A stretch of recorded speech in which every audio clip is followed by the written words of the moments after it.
নমস্কার, good afternoon. Lunch ব্রেকের পরে আমরা আবার ফিরে এলাম আপনাদের সাথে। আমাদের এই 3 দিন ব্যাপী যে সেন্সিটাইজেশন প্রোগ্রাম চলছে, আজকে তৃতীয় দিনের শেষ পর্ব, পোস্ট লাঞ্চ সেশন। আমাদের সাথে আজকে রয়েছেন doctor Ratan Sarkar, presently working as a head of the department of education at PK college, Contai.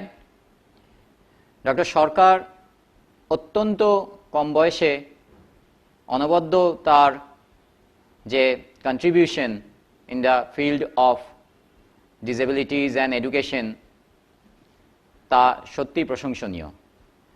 Doctor সরকার ইংরেজি ভাষায় গ্র্যাজুয়েশন করেছেন, মাস্টার্স করেছেন, তারপরে বিএড করেছেন স্পেশাল এডুকেশনে, এমএড করেছেন অ্যান্ড পিএইচডি করেছেন।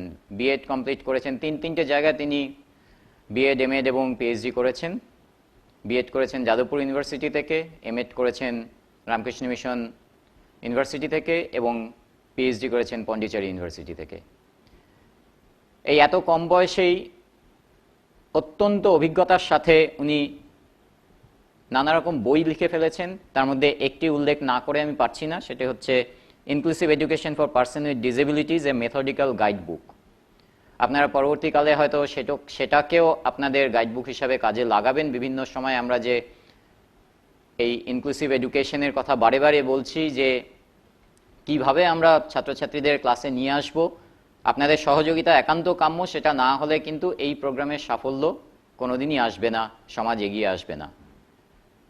আমরা বারে বারে শুনেছি বৈচিত্র্যের মধ্যে ঐক্য, ডিসেবিলিটিকে আলাদা করে না দেখে আমাদের সবার মধ্যে বিভিন্ন রকম বৈচিত্র্য রয়েছে, এটাও একটি বৈচিত্র্য হিসাবে দেখলেই বোধহয় ভালো। এ সমস্ত করতে গিয়ে অনেক সময় আমরা বিভিন্ন আইনি জটিলতায় আটকে পড়ি। কী ধরনের ফেসিলিটিস তাদের রয়েছে, কি করা উচিত তাদের। অনেক সময় মাস্টারমশাইরা আমরা ভাবি যে একটি ছাত্রকে নিয়ে তো নিলাম, সামাল দিতে পারবো তো, কি করতে হবে, সেই সমস্ত বিষয় নিয়েই উনি আজকে আলোচনা করবেন। Legal framework for inclusive education in India. আমরা আশা করব এই সেশনটি অত্যন্ত গুরুত্বপূর্ণ হবে। আপনারা খুব মনোযোগ দিয়ে শুনুন। পরবর্তীকালে কোনো রকম প্রশ্ন আপনাদের মনে যেগুলো জাগবে আমাদের ফিডব্যাকে লিখে পাঠান, সেই সুযোগ আপনাদের কাছে থাকছে। নেক্সট লেভেল, দ্বিতীয় পর্যায়ে যখন আমরা ইন্টারঅ্যাক্টিভ মোডে এই প্রোগ্রামটা করব, আপনারা ফার্দার ট্রেনিং পাবেন। সেই সময় আপনাদের যে সমস্ত প্রশ্ন, তার সবের উত্তর আপনারা সরাসরি ওনার সাথে যোগাযোগ করে জেনে নিতে পারবেন। আর সঙ্গে থাকুন। ওনার সেশনটা শুরু করবার জন্য আমি ডক্টর সরকারকে রিকোয়েস্ট করব।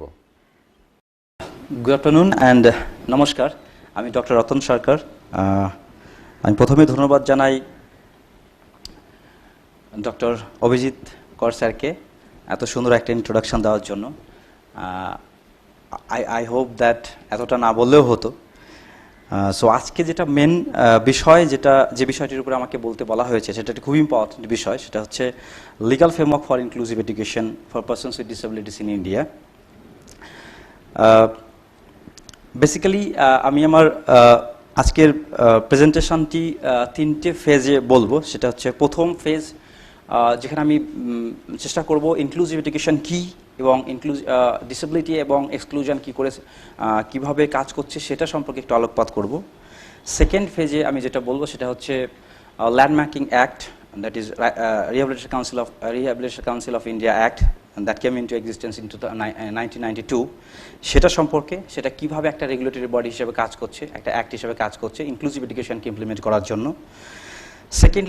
থার্ডলি আমি যেটা বলবো সেটা হচ্ছে রাইটস আরটি অ্যাক্ট সম্পর্কে, এবং সেটা কিভাবে একটা ইনক্লুসিভ এডুকেশন সিস্টেম তৈরি করতে হেল্প করছে, অ্যান্ড স্পেসিফিক্যালি পারসনস উইথ ডিসেবিলিটিসকে মেইনস্ট্রিম স্কুলিং সিস্টেমে নিয়ে আসার পর তাদের জন্য কিভাবে একটা inclusive and enabling education set up তৈরি করার চেষ্টা করছে সেই সম্পর্কে। অ্যান্ড লাস্টলি আমি যেটা বলবো সেটা হচ্ছে যে rights of persons with disabilities act that came into existence in 2016, সেই অ্যাক্ট সম্পর্কে, প্রবাবলি আরপিডব্লিউডি অ্যাক্ট শর্টে বলা হয় যাকে, rights of persons with disabilities act of 2016। এটা একটা landmarking act in the history of disability sector in India, যেটা আমার মনে হয় ভারতবর্ষের ডিসেবিলিটি স্টাডিজের হিস্ট্রিতে এত কম্প্রিহেন্সিভ এবং এত ইনক্লুসিভ অ্যাক্ট আগে ছিল না। এটাই একটা অ্যাক্ট যেটা কমপ্লিটলি ইনক্লুসিভ এডুকেশন মডেলের উপরে ফোকাস করছে এবং ভেরি সাউন্ডলি এবং কম্প্রিহেন্সিভলি পারসনস উইথ ডিসেবিলিটিস যে এডুকেশনাল রাইটস তার উপরে ফোকাস করছে এবং সেগুলোকে কিভাবে ইমপ্লিমেন্ট করা যেতে পারে বা রাইটসগুলোকে কীভাবে এক্সিকিউট করা যেতে পারে তার একটা কমপ্লিট অ্যান্ড সাউন্ড মেকানিজম কিন্তু এই অ্যাক্টে বলা হয়েছে। সো প্রথমেই আমি স্টার্ট করছি একটা আন্ডারস্ট্যান্ডিং বা একটা simple with a simple concept of inclusive education. So basically inclusive education is nothing but a philosophy. এটা একটা দর্শন বা এটা একটা প্রসেস বা একটা অ্যাপ্রোচ যেখানে হিউম্যান ডাইভার্সিটিসকে শুধুমাত্র অ্যাকসেপ্টই করা হয় না, এখানে হিউম্যান ডাইভার্সিটিসকে একটা সেলিব্রেশনের সাবজেক্ট হিসাবে দেখা হয় এবং এখানে প্রত্যেকটি child irrespective of the differences, তাদের মধ্যে যে ডিফারেন্সেস আছে with regard to their caste, gender, socio economic background or talents or abilities or disabilities, এই সব বিষয়কে পরোয়া না করে এই বিষয়গুলোকে একটা সেলিব্রেশনের পার্ট হিসেবে ধরা হয় এবং একই সঙ্গে তাদের ফান্ডামেন্টাল এডুকেশন রাইটসকে কী করে এনশিওর করা যেতে পারে সেটা নিয়ে এই প্রসেস বা এই অ্যাপ্রোচ কিন্তু কথা বলে। এটা একটা the ideology of inclusive education is outcome of principles of social model and right based model of disability. মানে হচ্ছে যে আমরা যদি পুরো ডিসেবিলিটি সেক্টর হিস্ট্রিকে দেখি তাহলে কিন্তু দেখবো আমরা 4টে ফেজ আছে এই ডিসেবিলিটি হিস্ট্রি। সেটা যেখানে প্রথমে যেটা ফেজ ছিল সেটা হচ্ছে রিলিজিয়াস বা চ্যারিটি মডেল অফ ডিসেবিলিটি এবং তার পরবর্তীকালে যেটা আসে সেটা হচ্ছে মেডিকেল মডেল অফ ডিসেবিলিটি এবং তার পরবর্তীকালে যেটা আসে সমাজে নলেজ এক্সপ্লোরেশন হওয়ার পর এবং সমাজের মধ্যে ডিসেবিলিটি সম্পর্কে সচেতনতা বাড়ার পর যে মডেলটি আসে সেটা হচ্ছে যে সোশ্যাল মডেল অফ ডিসেবিলিটি এবং পরবর্তীকালে যেটা আসে সেটা হচ্ছে যে right based model of disability. মানে আমরা এখন যে মডেল অফ ডিসেবিলিটিতে রয়েছি সেটা হচ্ছে যে right based model of disability. এখানে একজন পারসনস উইথ ডিসেবিলিটিসকে স্কুলের আওতায় নিয়ে আসা হবে এবং তাকে একটা রিজনেবল অ্যাকোমোডেশন প্রোভাইড করা হবে বা তাকে এমন একটা পরিবেশ প্রোভাইড করতে হবে যেখানে সে তার হাইয়েস্ট এক্সটেন্ট পসিবল বা যেখানে সে তার সর্বাধিক বিকাশ ঘটাতে পারবে এইরকম একটা পরিবেশ প্রোভাইড করা। It is not a matter of charity or it is not a matter of some sort of কী বলবো মানে পিটি। এটা একটা রাইটসে ম্যাটার, এটা একটা পারসনস উইথ ডিসেবিলিটিসের রাইটস। সো এই রাইটকে ডিনাই করা যেতে পারে না। আরেকটা খুব সুন্দর জিনিস সেটা হচ্ছে যে এই ইনক্লুসিভ মডেল অ্যাকচুয়ালি কী চায়, মানে এই ফিলোসফি অফ ইনক্লুসিভ এডুকেশন কী চায়। এই ফিলোসফি অফ ইনক্লুসিভ এডুকেশন যেটা চায় সেটা হচ্ছে যে এন্টায়ার যে স্কুলিং সিস্টেম সেটাকে রিস্ট্রাকচার করতে চায় এবং কীভাবে রিস্ট্রাকচার করতে চায়, এমনভাবে রিস্ট্রাকচার করতে চায় যাতে প্রত্যেকটি পারসনস উইথ ডিসেবিলিটিস তাদের ডিসেবিলিটির নেচার বিভিন্ন হতে পারে কিন্তু সেই নেচার বিভিন্ন হওয়া সত্ত্বেও তারা যেন একই স্কুলে আসতে পারে, একই সিলেবাসের আওতায় তারা এডুকেশনকে অ্যাক্সেস করতে পারে এবং তাদের চয়েসেস এবং তাদের যে প্রবলেমস আছে সেগুলোকে যেন রেসপেক্ট করা হয় এবং তাদের প্রবলেমকে রেসপেক্ট করার সঙ্গে সঙ্গে তাদেরকে যেন এমন একটা প্ল্যাটফর্ম প্রোভাইড করা হবে, এমন একটা সিস্টেম প্রোভাইড করা হয় যাতে তারা তাদের সর্বাধিক উন্নয়ন ঘটাতে পারে। একজন বিখ্যাত স্কলার বলেছিলেন যে ইনক্লুসিভ এডুকেশন সম্পর্কে বলতে গিয়ে উনি খুব সুন্দরভাবে ইনক্লুসিভ এডুকেশন প্রসেসটিকে ব্যাখ্যা করেছিলেন এবং উনি বলেছিলেন যে এটা একটা প্রসেস, মানে it is a process of increasing participation of students within and reducing their exclusion from culture, curricula, communities of neighbourhood, centre of learning. মানে এটা যদি বলতে চাই সেটা হচ্ছে যে শুধুমাত্র একজন স্কুলকে একটা স্পেশাল চাইল্ডকে স্কুলের আওতায় নিয়ে আসা এবং তাকে শুধুমাত্র স্কুলের কারিকুলামের পাঠ হওয়া বা সেই সিলেবাস অ্যাক্সেস করতে পারছে এরকম একটা কালচার বা এরকম একটা পরিবেশ তৈরি করতে দেওয়া, এটাই শুধু ইনক্লুসিভ এডুকেশন নয়। ইনক্লুসিভ এডুকেশন হচ্ছে একটা ব্রড কনসেপ্ট যেখানে একটা স্কুল এডুকেশন সিস্টেমের যা কিছু রয়েছে, বিইট পার্ট অফ কারিকুলাম আর বিইট কো কারিকুলার অ্যাক্টিভিটিস যাই থাক না কেন, সমস্ত বিষয়ে বা সমস্ত কিছুতেই একটা একজন পারসনস উইথ ডিসেবিলিটিসের যেন অ্যাক্সেস থাকে বা সেটাকে অ্যাক্সেস করতে পারে এবং সমস্ত সুযোগ সুবিধা যেন একজন পারসনস উইথ ডিসেবিলিটি যেন নিতে পারে সেরকম একটা প্ল্যাটফর্ম তৈরি করা কিন্তু ইনক্লুসিভ এডুকেশনের মেন ফিলোসফি বা ইনক্লুসিভ এডুকেশনের মেন অবজেক্টিভ। এবার একটু দেখে নেওয়া যাক যে কিভাবে এই ডিসেবিলিটি মানে এই পপুলেশন পারসনস উইথ ডিসেবিলিটিস যারা আছেন আর কি তারা আমাদের মেন স্ট্রিম স্কুলিং সিস্টেম থেকে এক্সক্লুডেড হয়ে রয়েছে আর কি। তো আমার কাছে যে ডেটা আমি পেয়েছি আমার রিসার্চের মধ্যে দিয়ে, সেখান থেকে আমি জাস্ট কয়েকটা স্ট্যাটিস্টিক্যাল ডেটা প্রেজেন্ট করছি, এবং তার মধ্যে দিয়ে আমি বোঝানোর চেষ্টা করব যে কীভাবে persons with disabilities one of the disenfranchised group বা one of the disadvantaged group হয়ে রয়েছেন এখনও পর্যন্ত in terms of having access to education. So world health organization 2011 একটা রিপোর্ট পাবলিশ করে, যেখানে ওনারা বলেছেন যে 15% of the world's population have some sort of disability. It also found that 85 to 90% of persons with disabilities live in the developing countries. So এখান থেকে আমরা imagine করতে পারি যে পৃথিবীর যে পপুলেশন তার মধ্যে প্রায় 15% কিন্তু ডিসেবিলিটিস 15% কিন্তু সাম সর্ট অফ ডিসেবিলিটিস আছে। এবং আরেকটা ইম্পর্টেন্ট ফাইন্ডিং হচ্ছে যে 85 to 90% of persons with disabilities যারা আছেন ওয়ার্ল্ডে তারা ডেভেলপিং কান্ট্রিতে বসবাস করে, এবং এটা অনস্বীকার্য যে ভারতবর্ষ একটা highly populated developing country. So এখান থেকে আমরা ইমাজিন করতে পারি যে ভারতবর্ষে পিডব্লিউডিস এর সংখ্যা কত মানে হিউজ পরিমাণ হতে পারে।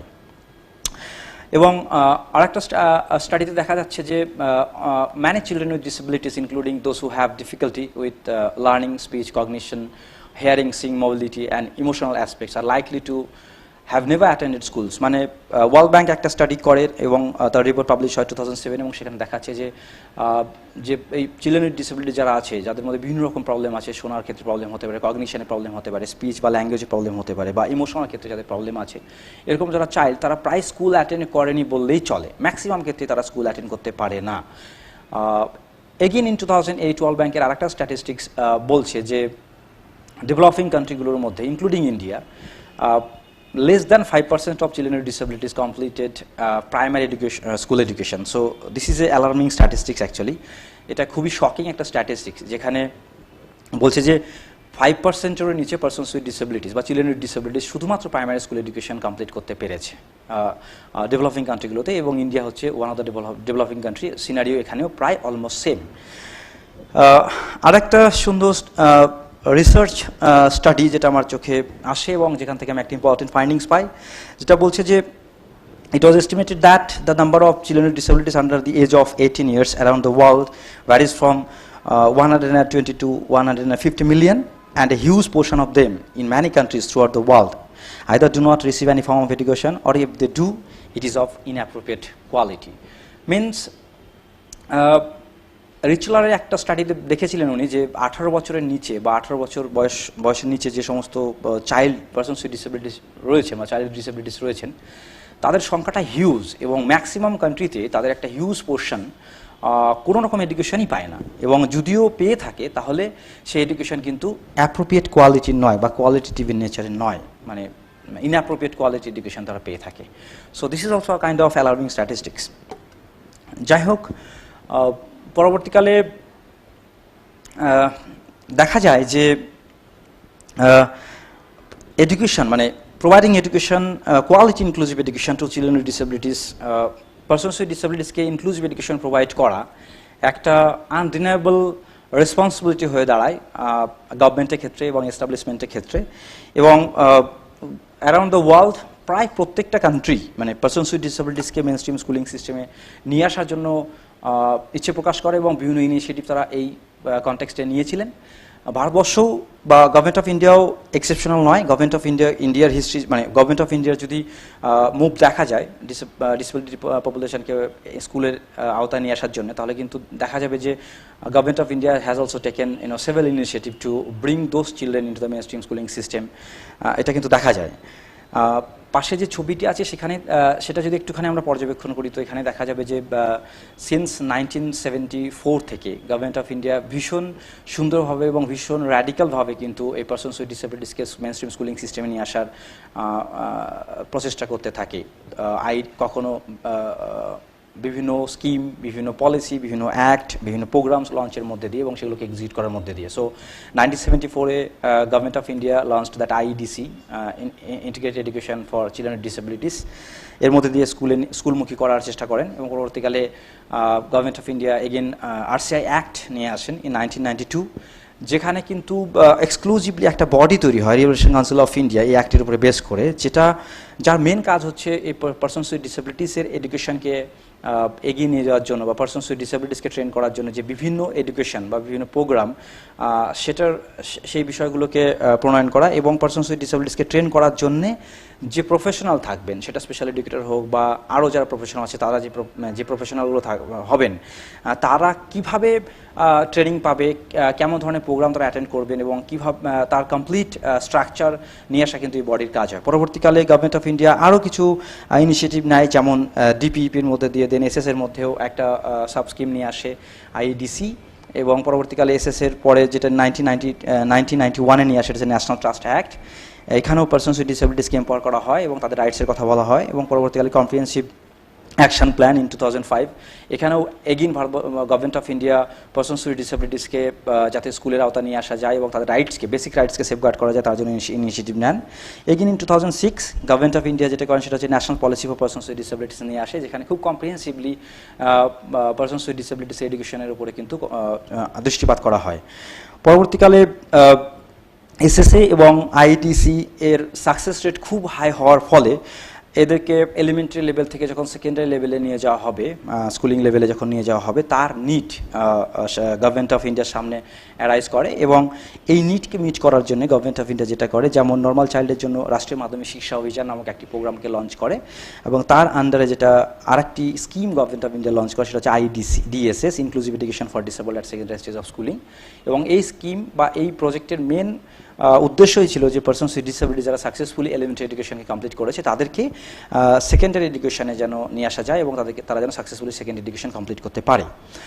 এবং 2009-এ যেটা সবচাইতে ইম্পর্টেন্ট একটা বিষয়, সেটা হচ্ছে যে right to education act government of India নিয়ে আসে, এবং for the first time in the history of education government of India এই অ্যাক্টের মাধ্যমে এডুকেশনকে for children belonging to the age range of 6 to 14 years এদের জন্য এডুকেশনকে কিন্তু একটা ফান্ডামেন্টাল রাইট হিসাবে ঘোষণা করে দেয়, এবং এখানে এডুকেশন প্রোভাইড করা প্রত্যেকটা চাইল্ডকে একটা ফান্ডামেন্টাল রেসপন্সিবিলিটি হয়ে দাঁড়ায় গভর্নমেন্ট অফ ইন্ডিয়ার কাছে।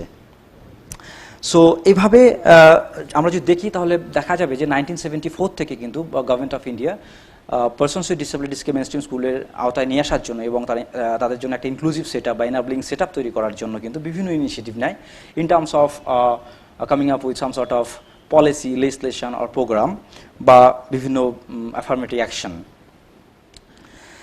সো এভাবে যদি দেখা যায় তাহলে আমরা যদি ডিসেবিলিটি হিস্ট্রি দেখি এবং গভর্নমেন্ট অফ ইন্ডিয়ার বিভিন্ন ইনিশিয়েটিভ যেটা পারসনস উইথ ডিসেবিলিটিসকে মেইনস্ট্রিম স্কুলিং সিস্টেমে নিয়ে আসার জন্য নেওয়া হয়েছিল, সেটাকে যদি একটু পর্যবেক্ষণ করি তাহলে দেখা যাবে যে 1974 থেকে গভর্নমেন্ট অফ ইন্ডিয়া কিন্তু বিভিন্ন ইনিশিয়েটিভ নিয়েছেন in terms of policy, in terms of legislation, in terms of affirmative action বা বিভিন্ন শর্ট টার্ম প্রোগ্রামের মধ্যে দিয়ে লঞ্চ করার মধ্যে দিয়ে পারসনস উইথ ডিসেবিলিটিসকে মেইনস্ট্রিম স্কুলিং সিস্টেমে নিয়ে আসা এবং তাদের জন্য একটা ইনক্লুসিভ এবং এনাবলিং এনভায়রনমেন্ট ক্রিয়েট করা এবং যাতে তারা কোয়ালিটি এডুকেশন পায় এবং রিজনেবল অ্যাকোমোডেশন পায় মেইনস্ট্রিম স্কুলিং সিস্টেমে, সেটাকে এনশিওর করার জন্য।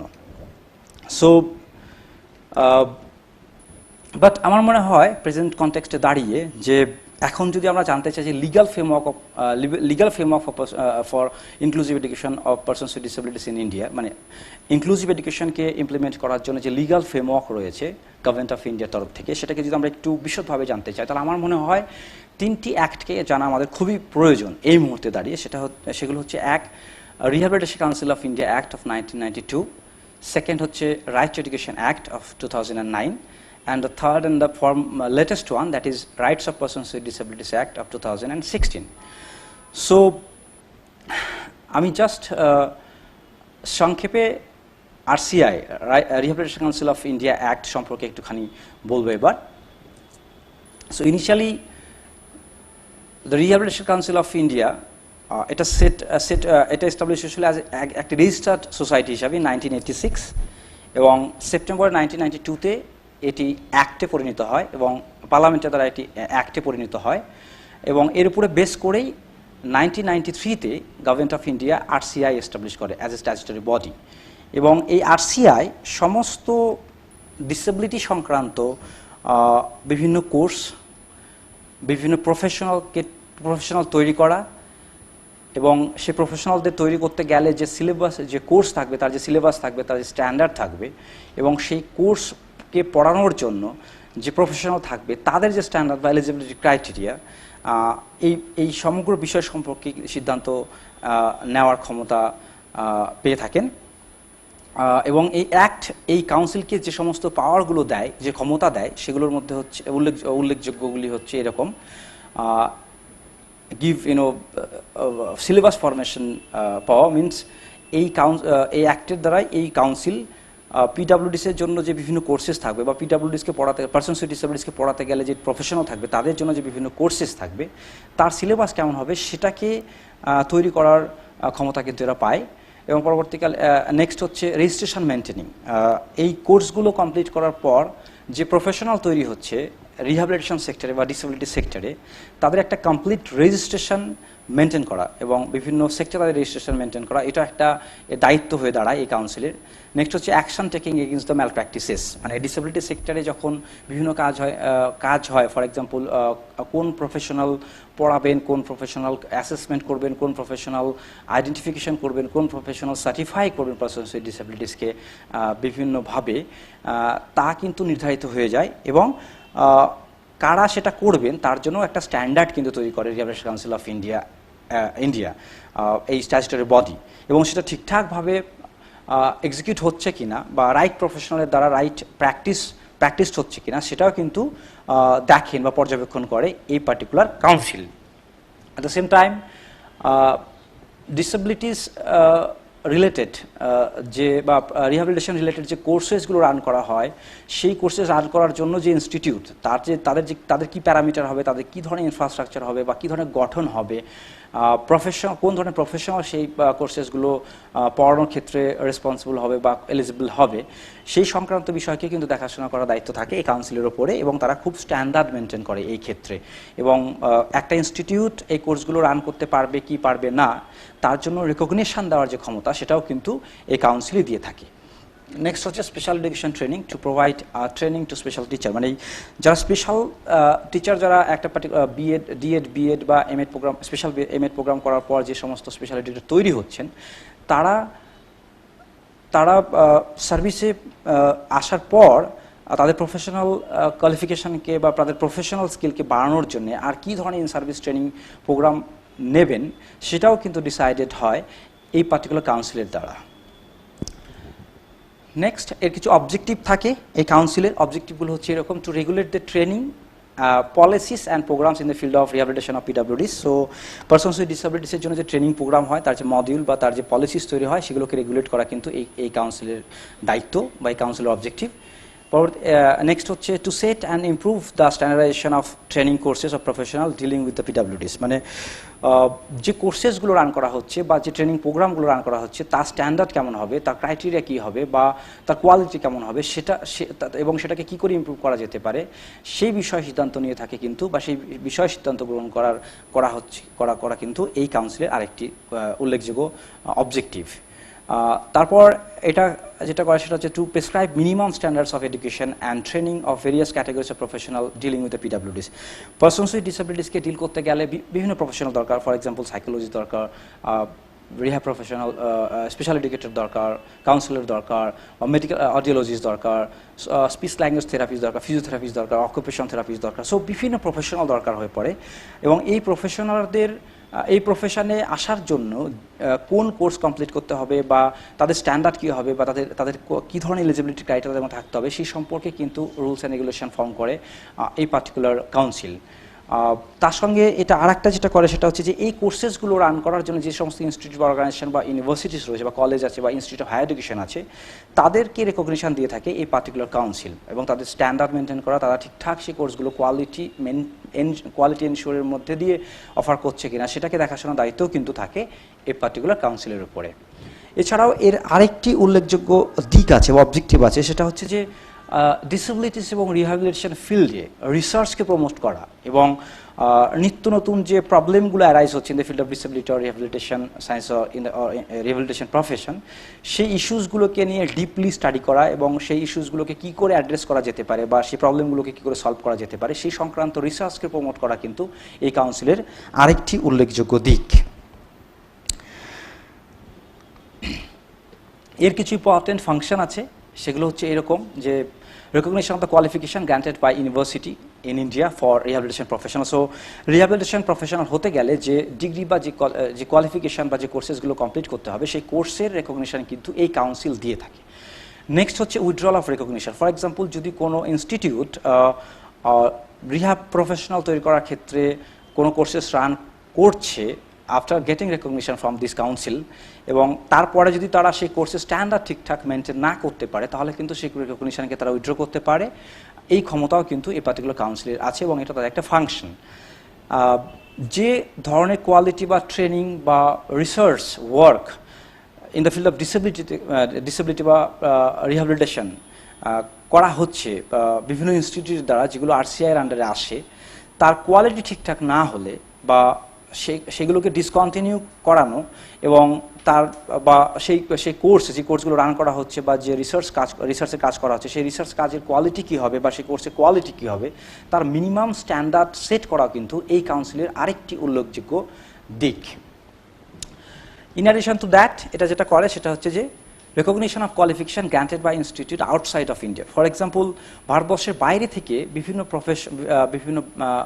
প্রফেশনাল যারা ডিসেবিলিটি সেক্টরে কাজ করেন বা ডিসেবিলিটি সেক্টরে কোয়ালিফাইড প্রফেশনাল ভারতবর্ষের বাইরে থেকে যদি কোনো কোর্স করে আসে, সেই কোর্স আমাদের ইন্ডিয়াতে যে কোর্সেস রান করা হয় আরসিআই অ্যাপ্রুভড যে কোর্সেস রান করা হয় ডিসেবিলিটি ফিল্ডে কাজ করতে গেলে যে কোর্সেসগুলো করতে হয় একজন প্রফেশনালকে বা যে কোয়ালিফিকেশনসগুলো একজন প্রফেশনালকে গেইন করতে হয়, সেটার রেকগনিশন বা ফরেন ডিগ্রির সাথে ইন্ডিয়ান ডিগ্রির যে একটা ইকুইভ্যালেন্সি সেটা সেট আপ করাও কিন্তু এই কাউন্সিলের একটা অন্যতম দায়িত্ব বা অন্যতম কাজ।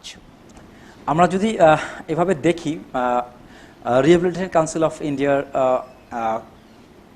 স্ট্যাচুটরি বডিটির বিভিন্ন ফাংশন অবজেক্টিভ, তাহলে একটা বিষয় স্পষ্ট যে এখান থেকে বেসিক্যালি এই স্ট্যাচুটরি বডি যে জন্য এস্টাবলিশ করা হয়েছিল সেটা তার পারপাস হচ্ছে রিহ্যাবিলিটেশন প্রফেশনাল তৈরি করা এবং সেই সমস্ত প্রফেশনালদের তৈরি করা যারা পারসনস উইথ ডিসেবিলিটির সাথে ডিল করতে পারবেন। যাই হোক, আমাদের মূল আলোচ্য বিষয় হচ্ছে যে ইনক্লুসিভ এডুকেশন, এবং সত্যি ইনক্লুসিভ এডুকেশনকে ট্রু সেন্সে প্রমোট করতে গেলে বা এক্সিকিউট করতে গেলে আমাদের ট্রেন্ড টিচারের দরকার, এবং ট্রেন্ড টিচার অবশ্যই in the field of disability হতে হবে, সেটা দরকার, এবং সেই ক্ষেত্রে আরসিআই একটা গুরুত্বপূর্ণ ভূমিকা পালন করে থাকে। এবং টাইম টু টাইম আরসিআই বিভিন্ন শর্ট টার্ম প্রোগ্রাম বা বিভিন্ন সেমিনার কনফারেন্স ওয়ার্কশপ বা ট্রেনিং প্রোগ্রাম কন্ডাক্ট করে থাকে, যার মধ্যে দিয়ে কিন্তু বিভিন্ন ধরনের পারসনস উইথ ডিসেবিলিটিসকে কীভাবে ডিল করা যেতে পারে, তাদেরকে কীভাবে পড়ানো যেতে পারে, কী করে অ্যাসেস করা যেতে পারে, সেই সম্পর্কে নলেজ তারা কিন্তু ডিসেমিনেট করে। সো প্রত্যেকটা টিচারই স্কুল থেকে কিন্তু এই সমস্ত প্রোগ্রাম অ্যাটেন্ড করতে পারেন এবং তারা নিজেদের মধ্যে সেই নলেজ অ্যাকোয়ার করতে পারেন যেটা দরকার একটা পারসনস উইথ ডিসেবিলিটিসকে বা একটা child with disabilities, students with ডিসেবিলিটিসকে ক্লাসরুমে ডিল করার ক্ষেত্রে।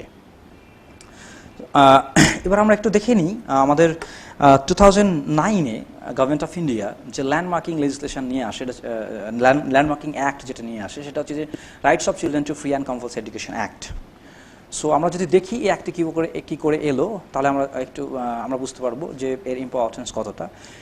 এই অ্যাক্ট হচ্ছে 86th amendment of the Indian কনস্টিটিউশনের মধ্যে দিয়ে আসে, এবং এই অ্যামেন্ডমেন্টের সময় ইন্ডিয়ান কনস্টিটিউশনে আর্টিকেল 21A সেকশনকে ইনসার্ট করা হয়, এবং যার মেন পারপাস ছিল যে এলিমেন্টারি এডুকেশনকে for the children belonging to the age range of 6 to 14 years এডুকেশনকে কিন্তু প্রাইমারি এডুকেশন বা এলিমেন্টারি এডুকেশনকে কিন্তু ফান্ডামেন্টাল রাইটসে রূপান্তরিত করে দেওয়া হয়।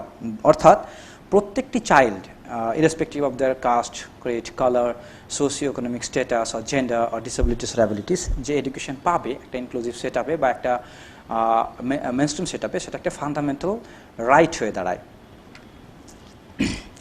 এই অ্যাক্টের বিশেষ কিছু বৈশিষ্ট্য রয়েছে। ফর এক্সাম্পল, বিশেষ কিছু বৈশিষ্ট্য বা এই অ্যাক্টের মধ্যে বিভিন্ন রাইটসকে এনশিওর করা হয়। For example, free and compulsory education to all children in India in the 6 to 14 years age group, মানে 6 থেকে 14 বছর বয়স পর্যন্ত যে সমস্ত চাইল্ড ইন্ডিয়াতে আছে প্রত্যেকটি চাইল্ডকে irrespective of their differences that do have, তাদের মধ্যে যে ডিফারেন্সেস আছে তা থাকা সত্ত্বেও প্রত্যেকটি চাইল্ডকে স্কুলমুখী করতে হবে এবং মানে স্কুলে নিয়ে আসতে হবে এবং তাদেরকে কোয়ালিটি এডুকেশন প্রোভাইড করতে হবে একটি সেম সেট আপে, আলাদা আলাদা সেগ্রিগেটেড সেট আপে নয়, একটা সেম সেট আপে, এবং সেটা ফ্রি অ্যান্ড কম্পালসারি এডুকেশন হবে।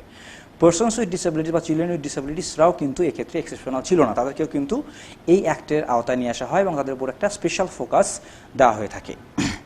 এখানে এটা বলা হয় যে কোনো চাইল্ডকেই একটি ক্লাসে রেখে দেওয়া যাবে না, তাদেরকে নেক্সট ক্লাসে প্রমোট করতে হবে এবং প্রয়োজনে তাদেরকে অ্যাডিশনাল টিচিং বা অ্যাডিশনাল সাপোর্ট প্রোভাইড করতে হবে, সো দ্যাট যে কোয়ালিটি বা যে লার্নিং আউটকাম তাদের মধ্যে থাকা উচিত একটা ক্লাস থেকে আর একটা ক্লাসে যাওয়ার পর, সেই লার্নিং আউটকাম যেন তাদের মধ্যে প্রতিফলিত হয় বা তাদের মধ্যে আসে।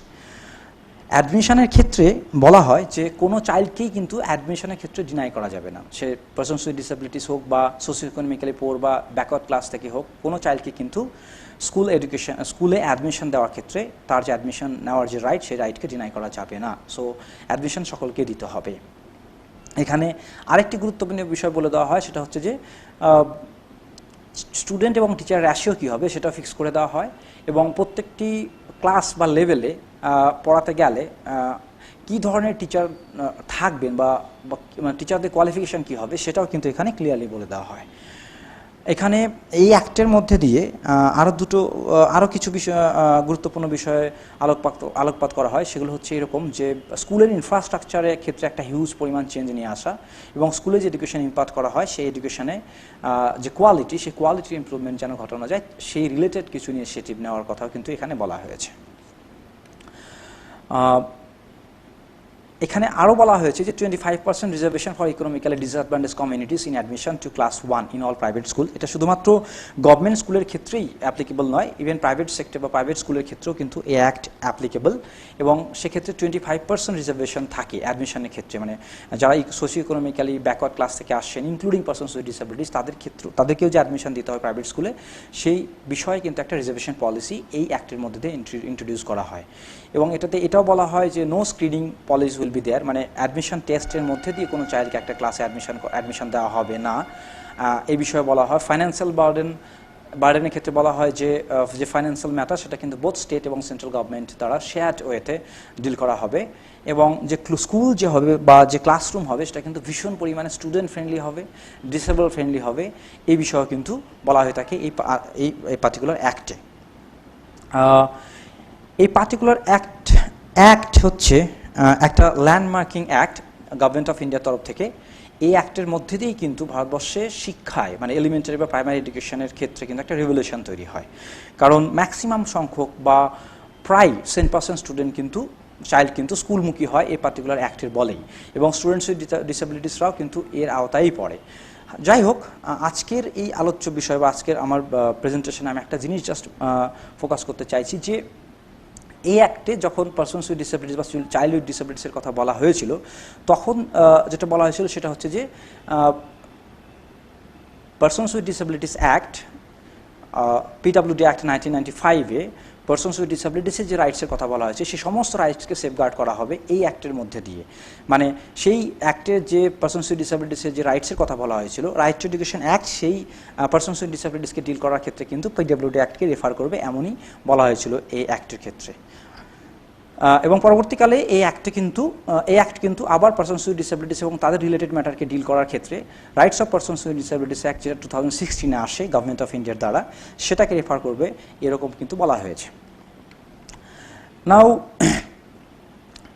দেখে নেওয়া যাক যে আমাদের লেটেস্ট অ্যাক্ট যেটা পারসনস উইথ ডিসেবিলিটিস দের ফান্ডামেন্টাল রাইটসকে সেফগার্ড করার জন্য গভর্নমেন্ট অফ ইন্ডিয়া লঞ্চ করে বা নিয়ে আসে, সেটা হচ্ছে the rights of persons with disabilities act of 2016। 2016-এ এই অ্যাক্টটি আসে এবং এই অ্যাক্টটি এনফোর্সড হয় ইন 2017 থেকে এবং এই অ্যাক্টের মাঝে 14 চ্যাপ্টার আছে এবং সেগুলো ভীষণই কম্প্রিহেন্সিভ এবং এলাবোরেটেড ওয়েতে বলা হয়েছে এবং প্রত্যেকটা চ্যাপ্টারে কিন্তু বিভিন্ন সেক্টরে পারসনস উইথ ডিসেবিলিটিসের কি রাইটস হবে সেটা বলা হয়েছে। যেমন ফার্স্ট চ্যাপ্টারে একটা প্রিলিমিনারি আইডিয়া দেওয়া হয়েছে, সেকেন্ড চ্যাপ্টারে বলা হয়েছে rights and entitlements, the basic rights of persons with disabilities and entitlements of persons with disabilities, এই সম্পর্কে কিন্তু বলা হয়েছে। Third chapter of this act মানে এই পার্টিকুলার অ্যাক্টের থার্ড চ্যাপ্টার বেসিক্যালি যেটা বলে সেটা হচ্ছে education rights of persons with disabilities এবং এখানে কিন্তু ফর দ্য ফার্স্ট টাইম বলা হয়েছে যে এডুকেশন পারসনস উইথ ডিসেবিলিটিসকে দেওয়া হবে সেটা কিন্তু ইনক্লুসিভ এডুকেশন হবে, not special education or not a kind of education imparted in integrated set up. এটা এমন একটা এডুকেশন সিস্টেমের কথা বলে যেটা কিন্তু inclusive and enabling in nature. এবং ফোর্থ চ্যাপ্টারে যেটা বলা হয় skill development and employment, and fifth চ্যাপ্টারে social security, health, rehabilitation and recreation, six চ্যাপ্টারে বলা হয় special provision for persons with benchmark disabilities. এইভাবে 7th 8 9 10 11 12 এবং 13 14 till 17 এই প্রত্যেকটা চ্যাপ্টারে কিন্তু পারসনস উইথ ডিসেবিলিটিসের ক্ষেত্রে বিভিন্ন রাইটস বা এন্টাইটেলমেন্টস কী হবে এবং সেগুলোকে কীভাবে সেফগার্ড করা যেতে পারে বা এক্সিকিউট করা যেতে পারে এবং সেগুলোকে এক্সিকিউট করতে গেলে কী ধরনের মেকানিজম থাকতে হবে সেই সম্পর্কে কিন্তু একটা এলাবোরেটিভ বা একটা বিশদ বিষয় এই অ্যাক্টের মধ্যে রিফ্লেক্টেড হয়েছে। এই অ্যাক্টের যে আন্ডারলাইং প্রিন্সিপাল বা র্যাশনালে ছিল সেটা হচ্ছে যে basically the rights of persons with disabilities act 2016 আমাদের কান্ট্রিতে যে আর্লিয়ার একটা অ্যাক্ট ছিল পারসনস উইথ ডিসেবিলিটিস রাইটকে সেফগার্ড করার জন্য এবং এক্সিকিউট করার জন্য, সেটা হচ্ছে পিডব্লিউডি অ্যাক্ট 1995, সেই অ্যাক্টকে রিপ্লেস করে। এবং এই act united nations conventions on rights of persons with ডিসেবিলিটিসের যে প্রিন্সিপাল বা তার মধ্যে যে রাইটসের কথা বলা হয়েছে সেই রাইটসকে অ্যাকচুয়াল রিয়ালিটি দেওয়ার জন্য কিন্তু তৈরি করা হয় ভারতবর্ষে, কারণ ভারতবর্ষ ছিল এই ইউএনসিআরপিডির signatory in the year 2017। So ভারতবর্ষে গভর্নমেন্ট অফ ইন্ডিয়ার যে প্রমিস যে ভারতবর্ষের মতো জায়গাতেও united nation conventions on rights of persons with ডিসেবিলিটিসে এই কনভেনশনের যে প্রিন্সিপাল বা যে রাইটসের কথা বলা হয়েছে বা যে প্রভিশনের কথা বলা হয়েছে, এই প্রভিশন বা প্রিন্সিপাল যে ভারতবর্ষের বিভিন্ন পলিসি বা লেজিসলেশন বা অ্যাক্টের মধ্যে দিয়ে বা বিভিন্ন ইনিশিয়েটিভের মধ্যে দিয়ে রিফ্লেক্টেড হবে, সেই প্রমিস বা সেই প্রতিশ্রুতিকে একটা বাস্তব মুখ দেওয়ার জন্যই কিন্তু গভর্নমেন্ট অফ ইন্ডিয়া এই পার্টিকুলার অ্যাক্টকে নিয়ে আসে। কিছু ডিস্টিংটিভ ফিচার্স এই অ্যাক্টের হলো এরকম যে for the first time in the history of Indian education system for the first time ভারতবর্ষে এই অ্যাক্টের মধ্যে দিয়েই কিন্তু 7 টাইপ অফ ডিসেবিলিটি থেকে 21 টাইপ অফ ডিসেবিলিটিসকে আইডেন্টিফাই করা হয় এবং তাদেরকে সার্টিফাইড ক্যাটেগরিতে রূপান্তরিত করা হয়। মানে এই অ্যাক্টে 21 টাইপ অফ পারসনস উইথ ডিসেবিলিটিসকে অ্যাকনোলেজ করা হয় এবং তাদের সার্টিফিকেশন প্রসেসের কথা বলা হয়। এবং এই অ্যাক্টের মধ্যে বেশ কিছু নতুন ডিসেবিলিটি ইনক্লুডেড হয়, সেগুলো হচ্ছে acid attack victims, then speech and language disability, specific learning disability and এইরকম আরও রয়েছে যেগুলো আমরা পরবর্তীকালে জেনে নেব। এই চারটিকে যদি আমরা একটু পর্যবেক্ষণ করে নিই তাহলে আমরা দেখতে পাবো যে কোন কোন ধরনের ডিসেবিলিটিকে এই অ্যাক্টের মধ্যে কনসিডার করা হয়েছে। এখানে টোটাল 21 টাইপ অফ ডিসেবিলিটিস আছে। For example locomotor disability, visual impairment, hearing impairment, speech language disability that is coming under the physical disability category. Then intellectual ডিসেবিলিটির মধ্যে যেটা আসে সেটা হচ্ছে learning disability and autism spectrum disorder. Mental বিহেভিয়ারের মধ্যে আসে mental illness and chronic neurological ডিসঅর্ডারের মধ্যে আসে মাল্টিপল স্ক্লেরোসিস এবং পার্কিনসন্স ডিজিজ। ব্লাড ডিসঅর্ডারের মধ্যে আসে haemophilia, thalassaemia and sickle cell disease এবং মাল্টিপল ডিসেবিলিটি রয়েছে। লোকোমোটর ডিসেবিলিটির মধ্যে যেগুলো ইনক্লুড করা হয়েছে সেগুলো হচ্ছে leprosy cured person, cerebral palsy, dwarfism, muscular dystrophy, acid attack victims. Visual ইম্পেয়ারমেন্টের মধ্যে ইনক্লুড করা হয়েছে both low vision and total blind or blindness. Hearing ইম্পেয়ারমেন্টের মধ্যে কিন্তু দুটো ক্লাসিফিকেশন আছে, এখানে ইনক্লুড করা হয়েছে deaf and hard of hearing, both type. So এইভাবে 21 টাইপ অফ ডিসেবিলিটিসকে কিন্তু ইনক্লুড করা হয়েছে এই পার্টিকুলার অ্যাক্টের আন্ডারে। আর সবচাইতে ইম্পর্টেন্ট বিষয় হচ্ছে এই অ্যাক্ট কিন্তু পারসনস উইথ ডিসেবিলিটিসের যে রাইটস অ্যান্ড এন্টাইটেলমেন্ট আছে সেই সম্পর্কেই কথা বলে। এবং এই অ্যাক্টের আরেকটা গুরুত্বপূর্ণ বিষয় বা আরেকটা গুরুত্বপূর্ণ দিক যেটা আমি জাস্ট একটু বলতে চাই সেটা হচ্ছে যে এই অ্যাক্ট কিন্তু social model and human right based model of disability যে আছে বা ডিসেবিলিটি কনসেপ্টকে বা ডিসেবিলিটি ইস্যুসকে সোশ্যাল ডাইমেনশন থেকে বা রাইট বেসড মডেল থেকে দেখার যে পার্সপেক্টিভ, সেই পার্সপেক্টিভের উপরে বেস করে কিন্তু এই অ্যাক্ট গঠন করা হয়েছে। সো এখান থেকে এটা ক্লিয়ার যে এই অ্যাক্টে পারসনস উইথ ডিসেবিলিটিসকে যেভাবে দেখা হয়েছে বা যেভাবে ডিফাইন করা হয়েছে, এই ডিফাইন করার প্রসিজিওর বা তাদেরকে দেখার যে প্রসিজিওর সেটা কিন্তু ভীষণ ব্রড, কম্প্রিহেন্সিভ এবং র্যাশনাল। কিছু ইম্পর্টেন্ট রাইট যেগুলো এই অ্যাক্টের মধ্যে দিয়ে এনশিওর করার কথা বলা হয়েছে, for example appointment of chief commissioner under the section 74। আগে যেটা ছিল আর পিডব্লিউডি অ্যাক্ট 1995 অনুসারে শিক্ষা প্রতিষ্ঠানে অ্যাডমিশনের ক্ষেত্রে যে রিজার্ভেশন পলিসি ছিল 4% ফর পারসনস উইথ ডিসেবিলিটিস, সেটাকে কিন্তু বাড়িয়ে 5% করে দেওয়া হয় এবং এমপ্লয়মেন্টের ক্ষেত্রে সেটা 4% করা হয় 3% থেকে। এছাড়াও যেটা বলা হয়েছে যে ন্যাশনাল ফান্ড তৈরি হবে এই পারসনস উইথ ডিসেবিলিটিসের যে ম্যাটার সেগুলোকে এগিয়ে নিয়ে যাওয়ার জন্য এবং সেটা মনিটরিং হবে কিন্তু অ্যাক্টের আন্ডারে মেনশন মেকানিজমের দ্বারা।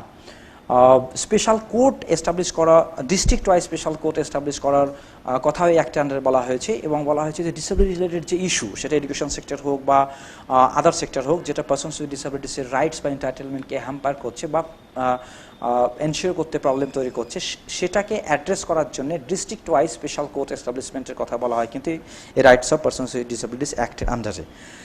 Additionally, protection from cruelty, abuse, violence or exploitation and inhuman treatment, মানে persons with disabilities এর ক্ষেত্রে যে বিভিন্ন প্রবলেম, যেমন তাদের প্রতি ক্রুয়েলটি, তাদের অ্যাবিউজ, তাদের ক্ষেত্রে ভায়োলেন্স বা তাদেরকে এক্সপ্লয়েট করা বা তাদের সঙ্গে ইনহিউম্যান বা মানে অমানবিক ট্রিটমেন্ট করা, এই সমস্ত বিষয় থেকে পারসনস উইথ ডিসেবিলিটিসকে সেফগার্ড করার জন্য কিন্তু এখানে প্রোটেক্টিভ রাইটসের কথা বলা হয়েছে।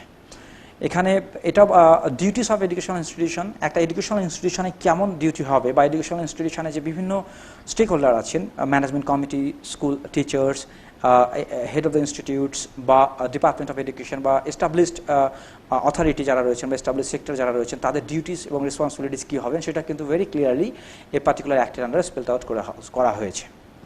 এবং এই অ্যাক্ট কিন্তু নন ডিসক্রিমিনেশন এর কথা বলে, both in the field of education as well as in employment for persons with disabilities.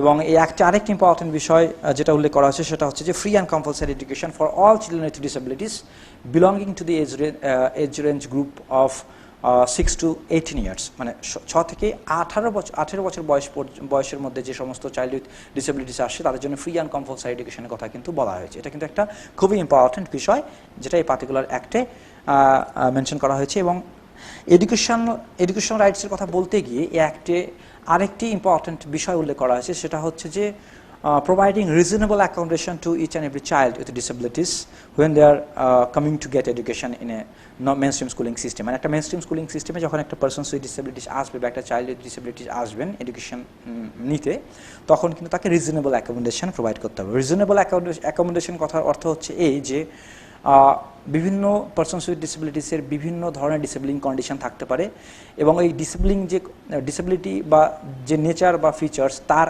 Severity কিন্তু বিভিন্ন হতে পারে। সো তার উপরে বেস করে তাদের নিডসও আলাদা হতে পারে। সো তাদের নিডস যাই হোক না কেন, টাইপ অফ ডিসেবিলিটি যাই হোক না কেন, তাদের যেমন প্রয়োজন তাদেরকে সেই রকমভাবেই সাপোর্ট সিস্টেম প্রোভাইড করা এবং তাদেরকে হেল্প করা যাতে তারা মেইনস্ট্রিম স্কুলিং সিস্টেমে আসতে পারে, সেখানে সার্ভাইভ করতে পারে এবং সেখানে যেন তারা তাদের হাইয়েস্ট এক্সপ্লোরেশন বা মানে তাদের হাইয়েস্ট ডেভেলপমেন্ট হয় সেটা এনশিওর করার ব্যবস্থা কিন্তু করতে হবে by providing that reasonable accommodation. একটুখানি বিশদভাবে যদি দেখে নিই যে the basic rights of persons with disabilities যেটা এই পার্টিকুলার অ্যাক্টে মেনশন করা হয়েছে সেগুলো কী কী, আর যেগুলো খুবই ইম্পর্টেন্ট ইনক্লুসিভ এডুকেশনকে প্রমোট করতে গেলে সেগুলো হচ্ছে এরকম যে the persons with disabilities have the right to equality, dignity and respect for integrity. Yes, section 3.1 of RPWD Act says about that, the appropriate government and the established body should take care of it. মানে প্রত্যেকটা child with persons with ডিসেবিলিটিসের কিন্তু rights রয়েছে equality, dignity এবং respect পাওয়ার ক্ষেত্রে, কারণ তারা equally treated হবে এবং তারা ডিগনিটির সাথে লাইফ লিড করবে, তারা কিন্তু ইকুয়াল রেসপেক্ট পাবে like other counter part without disabilities. এই অ্যাক্টের মধ্যে কিন্তু সেটা সেফগার্ড করা হয়। Then can disability be grounds for discrimination? No.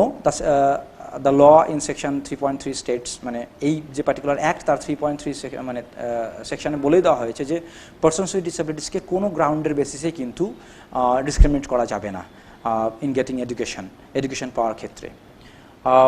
Then another question, can disability be reason for denying liberty? একজন পারসনস উইথ ডিসেবিলিটিস কি একই লিবার্টির সাথে লাইফ লিড করতে পারে যেমন একজন নর্মাল পারসন করে থাকে? এই অ্যাক্টে বলা হয়েছে, ক্লিয়ারলি বলে দেওয়া হয়েছে সেকশন 3.4-এ যে হ্যাঁ তারাও একইভাবে লিবার্টি এনজয় করতে পারে যেমন পারসনস উইদাউট ডিসেবিলিটিস এনজয় করে এবং সেক্ষেত্রে ফুল প্রোটেকশন দেওয়া হবে।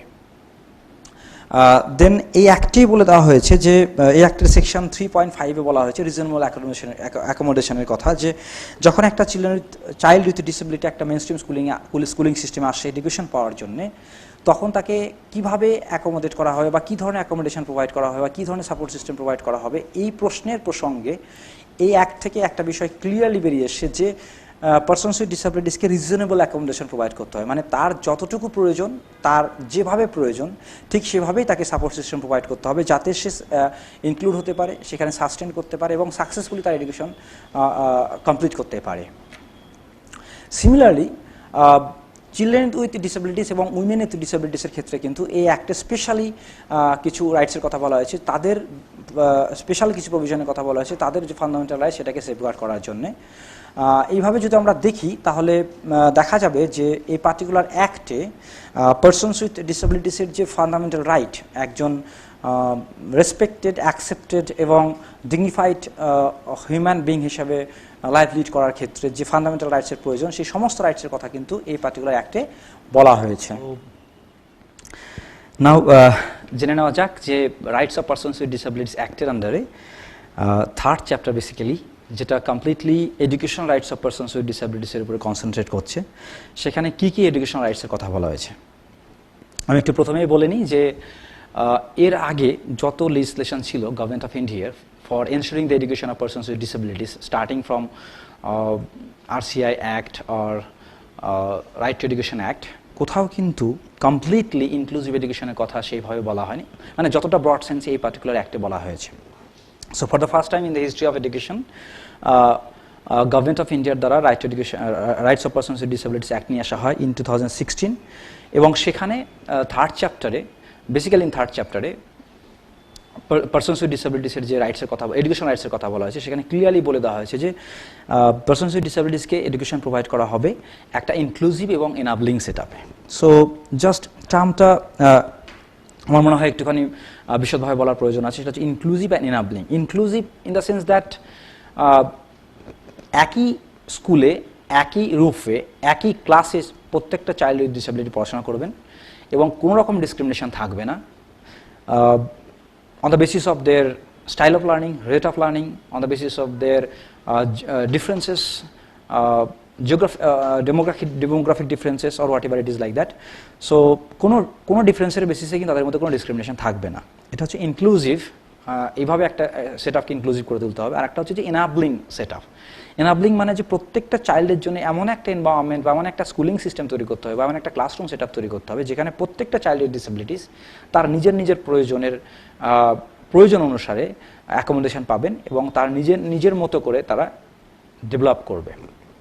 সো এরকম একটা সেট আপের কথা কিন্তু এই পার্টিকুলার অ্যাক্টে ভীষণ ক্লিয়ারলি বলে দেওয়া হয়, এবং এরকম একটা সেট আপ তৈরি করতে গেলে যে সমস্ত রাইটস এনশিওর করা দরকার ফর পারসনস উইথ ডিসেবিলিটিস, সেই রাইটসগুলোকে কিন্তু ভীষণ ক্লিয়ারলি বলে দেওয়া হয়। সো সেই রাইটসগুলোকে একটুখানি বিশদভাবে দেখে নেওয়া যাক, যেটা RPWD অ্যাক্টের আন্ডারে মেনশন করা হয়েছে।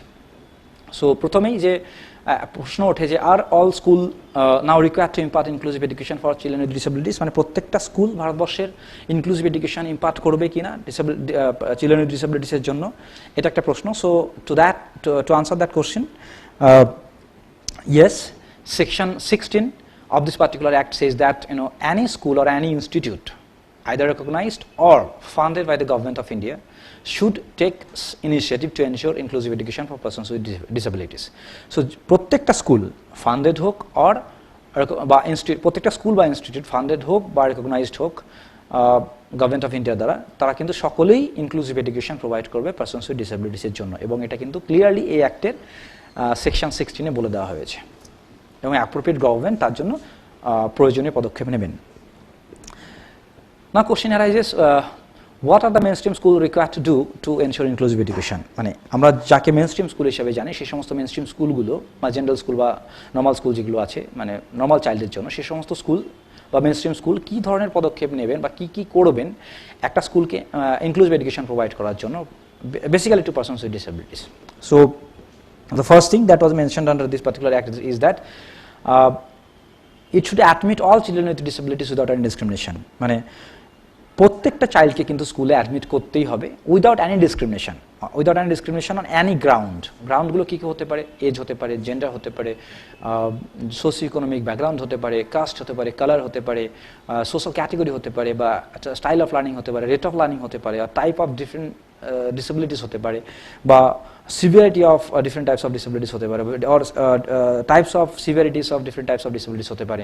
সো কোনো কিছুর উপরে বেস করে কিন্তু কোনো চাইল্ডকে স্কুলে অ্যাডমিশন দেওয়ার ক্ষেত্রে ডিনাই করা যাবে না, অর্থাৎ প্রত্যেকটা চাইল্ড উইথ ডিসেবিলিটিসকে কিন্তু মেইনস্ট্রিম স্কুলে অ্যাডমিশন দিতে হবে।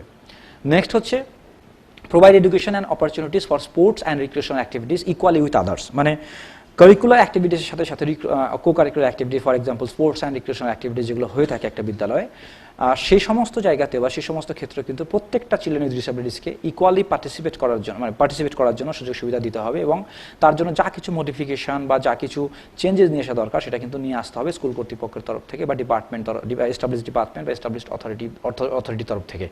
এবং ইকুয়ালি যেন চিলড্রেন উইথ ডিসেবিলিটিসরাও চিলড্রেন উইদাউট ডিসেবিলিটিসদের মতোই যেন একইভাবে যেন সে সমস্ত বিষয়গুলোকে এনজয় করে, সেটাও কিন্তু এনশিওর করতে হবে।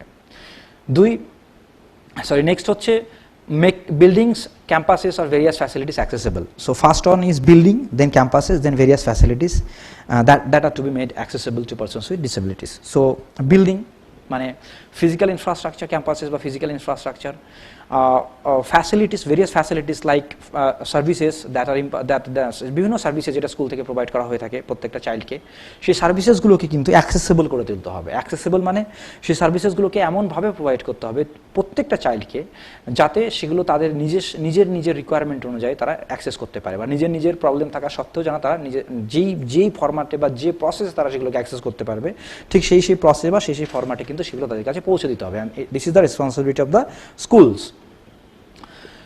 Then next is to provide reasonable accommodation according to the individual's requirement. Now this is very powerful statement actually, and for the first time এই লাইনটাকে অ্যাড করা হয়েছিল, মানে এইভাবে একটা লাইনকে প্রথমবার এরকম একটা অ্যাক্টের আন্ডার ইনক্লুড করা হয় ইনক্লুসিভ এডুকেশনকে প্রমোট করার জন্য।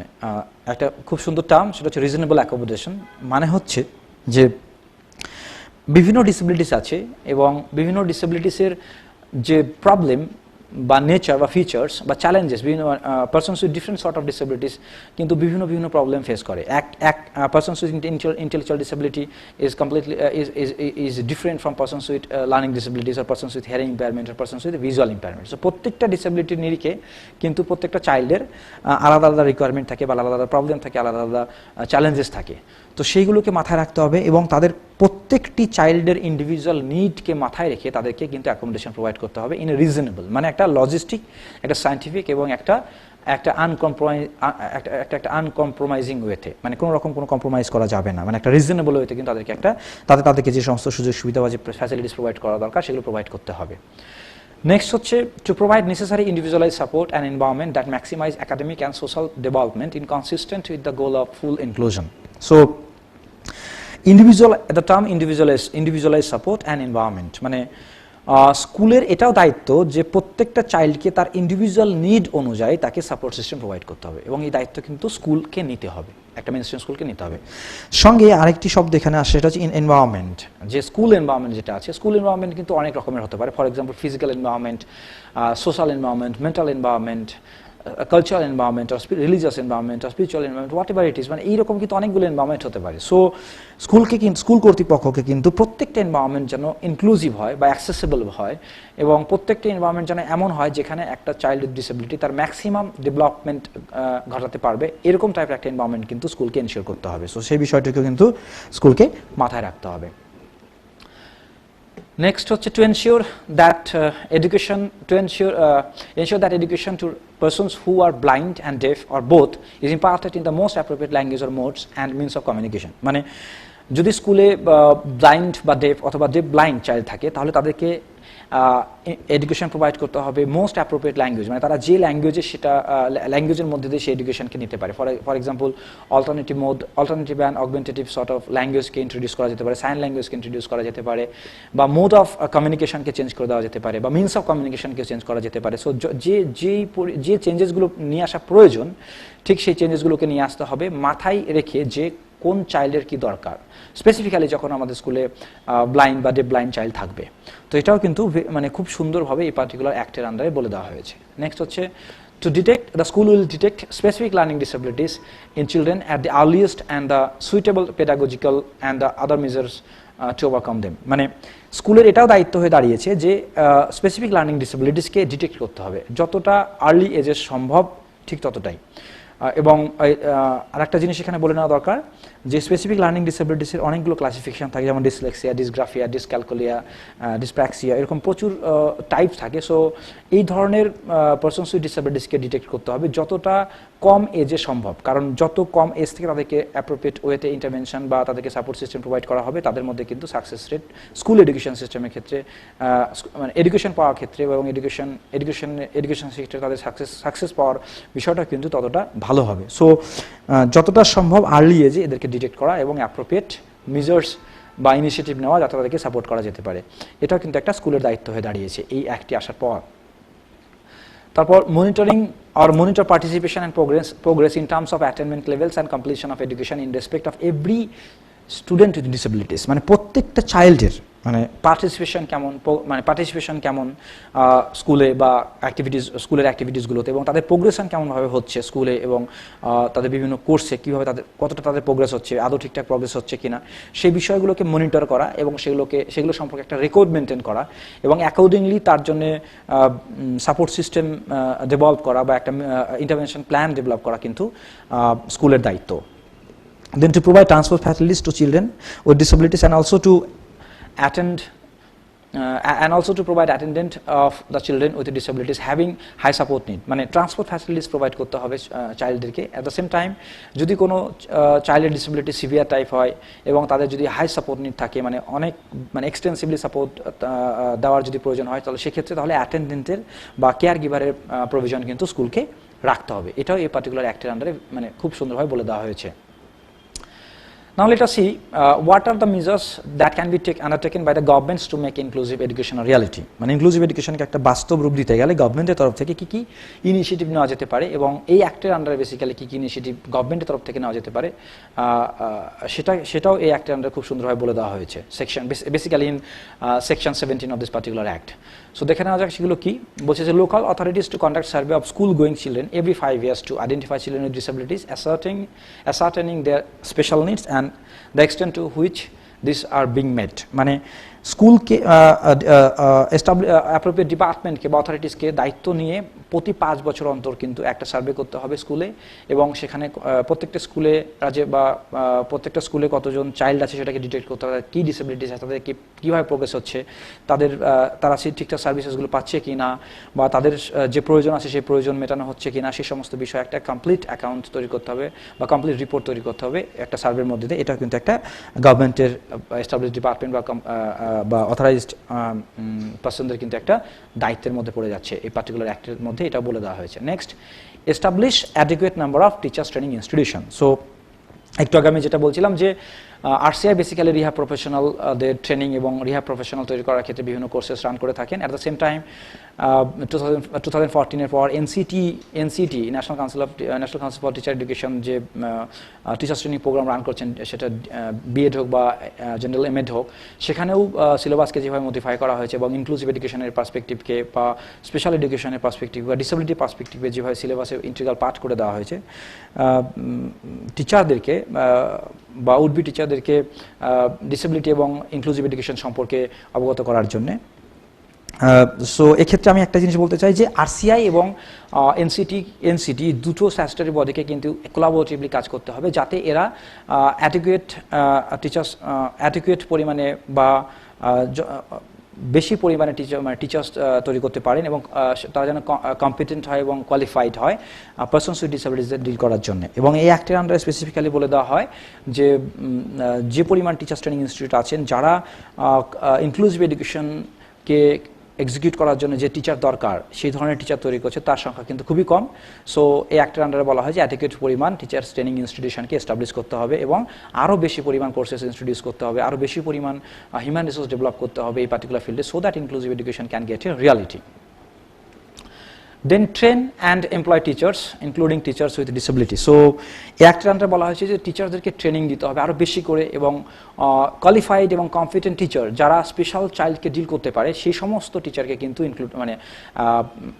এমপ্লয় করতে হবে স্কুলে, যাতে প্রত্যেকটি চাইল্ড উইথ ডিসেবিলিটি যারা স্কুলমুখী হচ্ছে তারা অ্যাডিকুয়েট ট্রেনিং পায় বা অ্যাডিকুয়েট সাপোর্ট পায় বা সুবিধা পায় টিচার্সের তরফ থেকে বা স্কুলের তরফ থেকে। Then training of professionals and staffs to support inclusive education at all levels of school education. So inclusive এডুকেশনকে যদি বাস্তবায়িত করতে হয় বা ইনক্লুসিভ এডুকেশনকে যদি একটা রিয়ালিটিতে রূপান্তরিত করতে হয় তাহলে কিন্তু শুধুমাত্র টিচারদের দ্বারা এটা সম্ভব হবে না, সঙ্গে সঙ্গে আরও বেশি আরও অনেক ধরনের প্রফেশনাল থাকতে হবে, প্যারা প্রফেশনাল থাকতে হবে। ফর এক্সাম্পল অডিওলজিস্ট থাকতে হবে, থেরাপিস্ট থাকতে হবে, কাউন্সিলর থাকতে হবে, বা স্টাফ থাকতে হবে, কেয়ার গিভার্স থাকতে হবে। সো এই ধরনের যে প্রফেশনাল রয়েছেন বা প্যারা প্রফেশনাল রয়েছেন বা সাপোর্টিভ প্রফেশনাল রয়েছেন, সেই সমস্ত প্রফেশনালদেরও কিন্তু ট্রেনিংয়ের ব্যবস্থা করতে হবে যাতে এবং রিক্রুটমেন্টের ব্যবস্থা করতে হবে যাতে এই সমস্ত প্রফেশনালকে স্কুলের আওতায় নিয়ে আসা হয় এবং পারসনস উইথ ডিসেবিলিটিসের যে স্পেসিফিক নিড সেটাকে মিট করার মধ্যে দিয়ে ইনক্লুসিভ এডুকেশনের স্বপ্নকে বাস্তব রূপ দেওয়া যেতে পারে।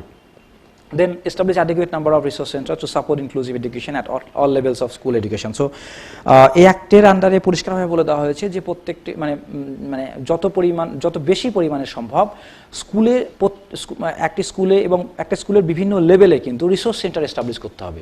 রিসোর্স সেন্টার কি জন্য? কারণ এই রিসোর্স সেন্টারের মধ্যে দিয়ে যে রিসোর্সেস বা সাপোর্ট সিস্টেম প্রোভাইড করা যেতে পারে পারসনস উইথ ডিসেবিলিটিসকে যখন তারা স্কুলে আসে এবং সেই স্কুলে এডুকেশন নিচ্ছে। তো রিসোর্স সেন্টারের সংখ্যা খুবই কম, সো রিসোর্স সেন্টারের সংখ্যা বাড়াতে হবে এবং প্রত্যেকটা স্কুলেই বিভিন্ন লেভেলের জন্য বিভিন্ন রিসোর্স সেন্টার কিন্তু এস্টাবলিশ করতে হবে। And for that reason the government has to take initiative, এবং এটাও কিন্তু এই পার্টিকুলার অ্যাক্টের আন্ডারে খুব সুন্দরভাবে বলে দেওয়া হয়েছে। দেন বলছে promote the use of appropriate augmentative and alternative modes including means and format of communication like braille or sign language to supplement the use of one's own speech to fulfill the daily communication needs of persons with speech and communication or language disability. So আমাদের স্কুলে অনেক child পড়তে আসে, অনেক persons with disabilities পড়তে আসে যাদের speech problem আছে বা ল্যাঙ্গুয়েজ প্রবলেম আছে বা কমিউনিকেশন প্রবলেম আছে। তাদের জন্য alternative form of communication process বা alternative form of information dissemination process কিন্তু এঙ্গেজ করতে হবে বা এমপ্লয় করতে হবে যাতে এরা যেই প্রসেসে বা যেই মোডে ইনফরমেশন অ্যাক্সেস করতে পারে সেই মোড বা সেই প্রসেসের মধ্যে দিয়ে ইনফরমেশনগুলো পায়, এর জন্য কিন্তু কর্তৃপক্ষকে দায়িত্ব নিতে হবে। এটাও কিন্তু এই পার্টিকুলার অ্যাক্টে বলা হয়েছে। Then provide books or other learning materials and appropriate assistive devices to students with benchmark disabilities to at free of cost up to the age of 18 years. Basically books provide করা বা বিভিন্ন learning material বা teaching learning material provide করতে হবে। Specifically assistive technology and devices provide করা যেতে পারে students with ডিসেবিলিটিসকে, স্পেসিফিক্যালি স্টুডেন্টস উইথ বেঞ্চমার্ক ডিসেবিলিটিসকে অ্যাট ফ্রি অফ কস্ট 18 বছর বয়স পর্যন্ত। এটাও এই বিষয়টিকেও গভর্নমেন্টকে দেখতে হবে বা কনসার্ন ডিপার্টমেন্টকে দেখতে হবে এবং এটা এনশিওর করতে হবে। এখানে একটা জিনিস জাস্ট স্পেসিফিক্যালি বলি যে টেকনোলজি বেসিক্যালি অলরেডি স্কুলে ইন্টিগ্রেটেড হয়ে গেছে। Technology has become a part, ICT has become a integral part of school education system, but assistive technology and device কিন্তু এখনও পর্যন্ত স্কুল এডুকেশন সেক্টরের একটা ইন্টিগ্রাল পার্ট হয়নি। আর অ্যাসিস্টিভ টেকনোলজি এবং ডিভাইসেস কিন্তু স্কুলের একটা ইন্টিগ্রাল পার্ট হওয়া দরকার, কারণ অ্যাসিস্টিভ টেকনোলজি এবং ডিভাইসের মধ্যে দিয়েই পারসনস উইথ ডিসেবিলিটিস কিন্তু এম্পাওয়ার্ড হয় এবং পারসনস উইথ ডিসেবিলিটিস কিন্তু তাদের টিচিং এডুকেশন প্রসেস কমপ্লিট করতে বিভিন্নভাবে সুবিধা পেয়ে থাকে। নেক্সট হচ্ছে provide scholarship in appropriate cases to students with benchmark disabilities, মানে যারা সেই সমস্ত স্টুডেন্ট যাদের সিভিয়ার টাইপ অফ ডিসেবিলিটি আছে বা বেঞ্চমার্ক ডিসেবিলিটিস আছে তাদেরকে অ্যাপ্রোপ্রিয়েট স্কলারশিপ বা ফাইন্যান্সিয়াল সাপোর্টস প্রোভাইড করতে হবে স্পেশাল কেসে, যাতে তারা ড্রপ আউট না হয় বা ল্যাক অফ ফাইন্যান্সিয়াল সাপোর্টে তারা যেন পড়াশোনা থেকে দূরে না চলে আসে বা স্কুল থেকে ড্রপ আউট না হয়ে যায়। Then make suitable modification in the curriculum and examination system to meet the needs of students with disabilities. So যে সুইটেবল মডিফিকেশন বা উপযুক্ত মডিফিকেশন করতে হবে কারিকুলামের মধ্যে, সিলেবাসের মধ্যে, দেন সাবজেক্ট সিলেকশন প্রসেসের মধ্যে, এক্সামিনেশন সিস্টেমের মধ্যে বা অ্যাসেসমেন্ট সিস্টেমের মধ্যে। এই ক্ষেত্রে যে সমস্ত বিষয়গুলোকে বা যে সমস্ত প্রভিশনসগুলোকে রাখা যেতে পারে সেগুলো হচ্ছে এরকম যে এক্সট্রা টাইম প্রোভাইড করা for completion of examination paper, facility of scribe, অনেকের স্ক্রাইবের ফ্যাসিলিটি প্রয়োজন হতে পারে, তাদেরকে ফ্যাসিলিটি অফ স্ক্রাইব প্রোভাইড করতে হবে। এক্সামশন ফ্রম সেকেন্ড আর থার্ড ল্যাঙ্গুয়েজ কোর্সে যদি কারো ল্যাঙ্গুয়েজ রিলেটেড প্রবলেম থাকে তাহলে সেক্ষেত্রে এক্সামশন দেওয়া যেতে পারে। দেন টেকনোলজি সাপোর্ট সিস্টেম প্রোভাইড করা যেতে পারে, দেন অ্যাটেন্ডেন্ট প্রোভাইড করা যেতে পারে। এইরূপ ফ্যাসিলিটিসকে কিন্তু ইন্ট্রোডিউস করতে হবে স্কুল এডুকেশন সিস্টেমে, তবেই ইনক্লুসিভ এডুকেশনকে একটা বাস্তব রূপ দেওয়া খুব ইজি হবে। দেন the most important thing is that government should also take initiative to promote research to improve learning, মানে বা যেই সমস্ত প্রভিশনসগুলোকে রাখা যেতে পারে সেগুলো হচ্ছে এরকম যে এক্সট্রা টাইম প্রোভাইড করা for completion of examination paper, facility of scribe, অনেকের স্ক্রাইবের ফ্যাসিলিটি প্রয়োজন হতে পারে, তাদেরকে ফ্যাসিলিটি অফ স্ক্রাইব প্রোভাইড করতে হবে। দেন প্রত্যেকটা চাইল্ডের লার্নিংকে কী করে ইমপ্রুভ করা যেতে পারে, বা যে পদ্ধতি আমরা ব্যবহার করি স্কুল এডুকেশনে স্কুলে বা যে টিচিং লার্নিং স্ট্র্যাটেজি বা যে পেডাগজি আমরা ব্যবহার করি বা যার যে স্ট্র্যাটেজি আমরা এমপ্লয় করি পড়ানোর ক্ষেত্রে as a teacher in school, সে পেডাগজিকে আরও সে পেডাগজির উপরে বা সে পেডাগজি রিলেটেড অ্যাসপেক্টের উপরে আরও বেশি রিসার্চ করতে হবে, যাতে পেডাগজিগুলোকে আরও ইনক্লুসিভ করে তোলা যেতে পারে, কম্পিটেন্ট করে তোলা যেতে পারে, এবং এই পেডাগজিগুলোকে এমনভাবে ডিজাইন করতে হবে যাতে সমস্ত ধরনের চাইল্ডকে কিন্তু অ্যাড্রেস করা যায় বা সমস্ত ধরনের চাইল্ডের নিড বা যে প্রয়োজনীয়তা তাকে যেন অ্যাড্রেস করা যায়। সো রিসার্চ কিন্তু এই ফিল্ডের উপরে খুব প্রয়োজন, এবং কনসার্ন ডিপার্টমেন্টকে বা কনসার্ন গভর্নমেন্টকে কিন্তু রিসার্চ প্রমোট করতে হবে এই পার্টিকুলার এরিয়াগুলোতে, এবং এটাও একটা এই প্রভিশনের কথাও কিন্তু বলা হয়েছে এই পার্টিকুলার অ্যাক্টের আন্ডারে। এবার কিছু প্রশ্ন এবং সেই প্রশ্নের এগেনস্টে কিছু উত্তর জেনে নেওয়া যাক। যেমন বলছি যে does the law also meet the educational needs of adults with disabilities? Yes, Section 18 requires the appropriate government and local authorities to take measures to promote, protect and ensure participation of children with persons with disabilities in adult education and continuing education program equally with others. মানে এই লটি শুধুমাত্র normal education নয়, persons with ডিসেবিলিটিসদের মধ্যে adult education related বিষয়কে impart করার জন্যও focus করেছেন, এবং তারাও এই এডুকেশনকে চিলড্রেন উইথ ডিসেবিলিটি বা পারসনস উইথ ডিসেবিলিটি যেন এই ধরনের এডুকেশন পায় সেই সম্পর্কেও অ্যাপ্রোপ্রিয়েট অথরিটিসকে বা অ্যাপ্রোপ্রিয়েট গভর্নমেন্টকে বা লোকাল অথরিটিসকে ইনিশিয়েটিভ নিতে হবে, যেটা এই পার্টিকুলার অ্যাক্টের আন্ডারে বলে দেওয়া হয়েছে। স্কুল এখানে একটা গুরুত্বপূর্ণ রোল প্লে করলেও করতে পারে। Then what does the law say about education of persons with benchmark disabilities? The law in section 31 states that every child with a benchmark disability between the age of 6 to 18 years shall have the right to free education in a neighborhood school or in a special school or of his or her choice. So এটা mention করার কারণ হচ্ছে এটাই যে সমস্ত ধরনের persons with disabilities, for example যারা profound বা severe category persons with disabilities, তাদেরকে হয়তো মেন স্ট্রিম স্কুলে ইনক্লুড করলেও তাদের হয়তো খুব বেশি বেনিফিট নাও হতে পারে, বা তাদের ক্ষেত্রে হয়তো একদম এক্সটেন্সিভ সাপোর্ট সিস্টেম বা special sort of training support system দরকার হতে পারে বা স্পেশাল এডুকেশন দরকার হতে পারে। তো সেই ক্ষেত্রে কিন্তু লিবার্টি রেখে দেওয়া হয়েছে চাইল্ডের উপরে। যদি চাইল্ড চায় যে তিনি স্পেশাল নর্মাল স্কুলে আসবেন এবং ইনক্লুসিভ সেটাবে পড়াশোনা করবেন, সেটা তারা করতে পারে, এবং এক্ষেত্রে যদি চাইল্ড চায় তারা স্পেশাল স্কুল অপ করবেন এবং সেখানে গিয়ে তারা তাদের এডুকেশন প্রসেস কমপ্লিট করবে, তাহলে সেটাও তারা করতে পারে। সো দিস পার্টিকুলার ল কিন্তু এই রিলেটেড একটা প্রভিশনও রেখেছেন। Next, are the institutions of higher education required to reserve seats and provide as relaxation? Yes, section 32 requires all higher education institution, government or non-government, receiving aid from the government to reserve not less than 5% seats for persons with benchmark disabilities and to give an upper age relaxation of 5 years for admission. So শুধুমাত্র স্কুলই নয়, যদি কোনো persons with disabilities high education সেক্টরে যাচ্ছেন, সেখানে কোনো particular কোর্সে admission হতে যাচ্ছেন, সেখানে সেই ক্ষেত্রেও বোথ গভর্নমেন্ট এবং নন গভর্নমেন্ট হাই এডুকেশন ইনস্টিটিউটকে রিজার্ভেশন পলিসি ফলো করতে হবে, এবং সেটা 5% রিজার্ভেশন 5% সিট রিজার্ভ রাখতে হবে এই পার্টিকুলার পারসনস উইথ ডিসেবিলিটিসের জন্য, এবং এজের ক্ষেত্রে একটা রিল্যাক্সেশনের বিষয় থাকে, যেটা এই পার্টিকুলার অ্যাক্টে বলে দেওয়া হয়েছে। এই বিষয়টি বলার কারণ হচ্ছে এটাই যে পারসনস উইথ ডিসেবিলিটিসকে হাই এডুকেশনে যাতে আরও বেশি করে নিয়ে আসা যায়, কারণ এরা হাই এডুকেশনে এলে তবেই এদের প্রবলেম রিলেটেড ইস্যুসগুলো সম্পর্কে ভয়েস রেজ করতে পারবে, এবং এই প্রবলেম রিলেটেড এদের যে প্রবলেম থাকে সেই প্রবলেম রিলেটেড প্রবলেমগুলোকে নিয়ে রিসার্চ করতে পারে, এবং তার একটা আলটিমেট সলিউশনে তারা আসতে পারে খুব সুন্দরভাবে। সো এই জন্য কিন্তু এই অ্যাক্টে এই বিষয়টি খুব সুন্দরভাবে বলে দেওয়া হয়েছে। Next, impact of rights of persons with disabilities act on establishment. So দেখে নেওয়া যাক যে এই আরপিডব্লিউডি অ্যাক্টের ইম্প্যাক্ট কী ছিল বিভিন্ন এস্টাবলিশমেন্টের উপরে। এটা বলছে যে horizontal maintenance of records of persons with disabilities in relation to matters of employment, facilities provided and other associated information as prescribed. মানে এই অ্যাক্টে স্পেসিফিক্যালি বলে দেওয়া হয় যে পারসনস উইথ ডিসেবিলিটি সম্পর্কে একটা ডেটা মেনটেন করতে হবে, তাদের বিভিন্ন বিষয় সম্পর্কে ডেটা মেনটেন করতে হবে, সেটা এমপ্লয়মেন্ট রিলেটেড হোক বা অ্যাডমিশন রিলেটেড হোক, বা অ্যাডমিশন হওয়ার পর কত সংখ্যক স্টুডেন্টস উইথ ডিসেবিলিটিস স্কুল থেকে এডুকেশন কমপ্লিট করে বেরোচ্ছে বা ড্রপ আউট হয়ে যাচ্ছে, কেন ড্রপ আউট হচ্ছে, তারা আদৌ ঠিকঠাক ফ্যাসিলিটিস পাচ্ছে কিনা, সেই সমস্ত ডেটা কিন্তু মেনটেন করতে হবে, সেই সমস্ত ডেটা বা ইনফরমেশন কিন্তু মেনটেন করতে হবে, এবং এই ডেটার উপরে বেস করে পরবর্তীকালে কিন্তু ইন্টারভেনশন স্ট্র্যাটেজি প্ল্যান করা যেতে পারে। So maintenance of record of persons with disabilities is very important বিষয়, মানে is very important matter, এবং এটাকে কিন্তু এই পার্টিকুলার অ্যাক্ট আন্ডারে খুব সুন্দরভাবে বলা হয়েছে, এর ইম্পর্টেন্সের কথা কিন্তু বলা হয়েছে। যেমন হচ্ছে further no establishment will be granted permission to build any structure or issue a certificate of completion or be permitted to take occupation if the establishment does not comply with the RPWD rules. মানে এই particular বিষয়টি বলার মানে হচ্ছে এটাই যে already যে established infrastructure রয়ে গেছে বিভিন্ন স্কুল বা কলেজ বা ইউনিভার্সিটির, বিশেষ করে স্কুল এডুকেশনের ক্ষেত্রে, যে অলরেডি স্কুল যেগুলো build up school already building তৈরি হয়ে গেছে, সেক্ষেত্রে হয়তো একটা পারমিশন পেয়ে তারা তৈরি হয়েছে, হয়তো এনভায়রনমেন্ট ডিসেবল ফ্রেন্ডলি নাও হতে পারে, ফিজিক্যাল এনভায়রনমেন্ট ডিসেবল ফ্রেন্ডলি নাও হতে পারে, কিন্তু এই ল আসার পর যদি কোনো স্কুলকে কোনো নতুন করে কোনো কনস্ট্রাকশন করতে হয় বা কোনো বিল্ডিং নতুন করে কনস্ট্রাকশন করতে হয়, তাহলে কিন্তু গভর্নমেন্টের অ্যাপ্রোপ্রিয়েট অথরিটির কাছ থেকে পারমিশন নিয়ে করতে হবে, কারণ অ্যাপ্রোপ্রিয়েট অথরিটি দেখবেন যে ওই স্কুলে যে ইনফ্রাস্ট্রাকচার নতুন করে তৈরি হচ্ছে সেই ইনফ্রাস্ট্রাকচার বা যে ফ্যাসিলিটিস তৈরি হচ্ছে সেগুলো ডিসেবল ফ্রেন্ডলি কি না। যদি ডিসেবল ফ্রেন্ডলি হয় তবেই কিন্তু পারমিশন দেওয়া হবে, নইলে পারমিশন দেওয়া হবে না।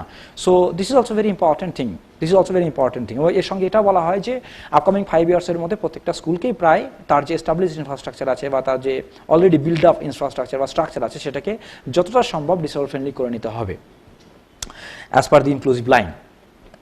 নেক্সট বলছে this act ম্যান্ডেটস every establishment to formulate an equal opportunity policy in a manner prescribed and register such policy with the chief commissioner or state commissioner as well as wherever it is applicable.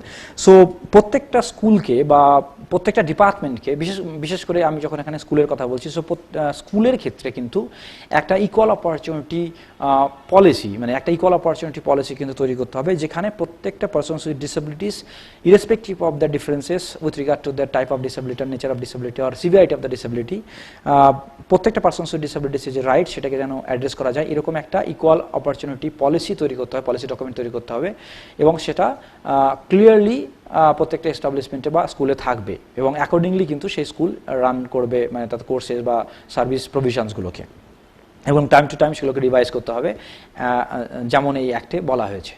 Next হচ্ছে if a complaint is received from an aggrieved person regarding discrimination on the ground of disability, the head of such establishment is required to initiate action in accordance with the provisions of the RPWD Act.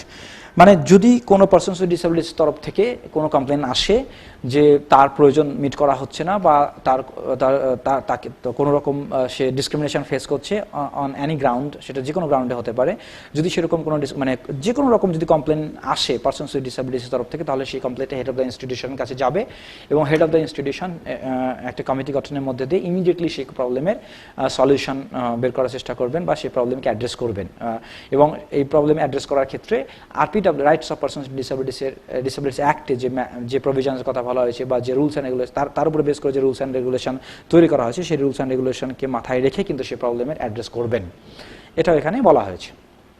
Next হচ্ছে government and local authorities shall provide incentives that are within the limits of their economic capacity to establishment to ensure that at least 5% of the workforce comprises of the persons with benchmark disability. So গভর্নমেন্টের কাছে আরেকটি দায়িত্ব অর্পণ করে দেওয়া হয় এই particular লয়ের মধ্যে দিয়ে, সেটা হচ্ছে যে গভর্নমেন্ট অথরিটি চেষ্টা করবে যে প্রত্যেকটা ইনস্টিটিউটে বা বিশেষ করে স্কুলেও সেটা হতে পারে যে সেখানে যেন 5% যে এমপ্লয়িজ আছে বা ওয়ার্কফোর্স আছে তারা যেন পারসনস উইথ ডিসেবিলিটিস বা বেঞ্চমার্ক ডিসেবিলিটিস থেকে আসেন, এইরকম কিন্তু প্রভিশনের কথা এই পার্টিকুলার অ্যাক্টে বলা হয়েছে।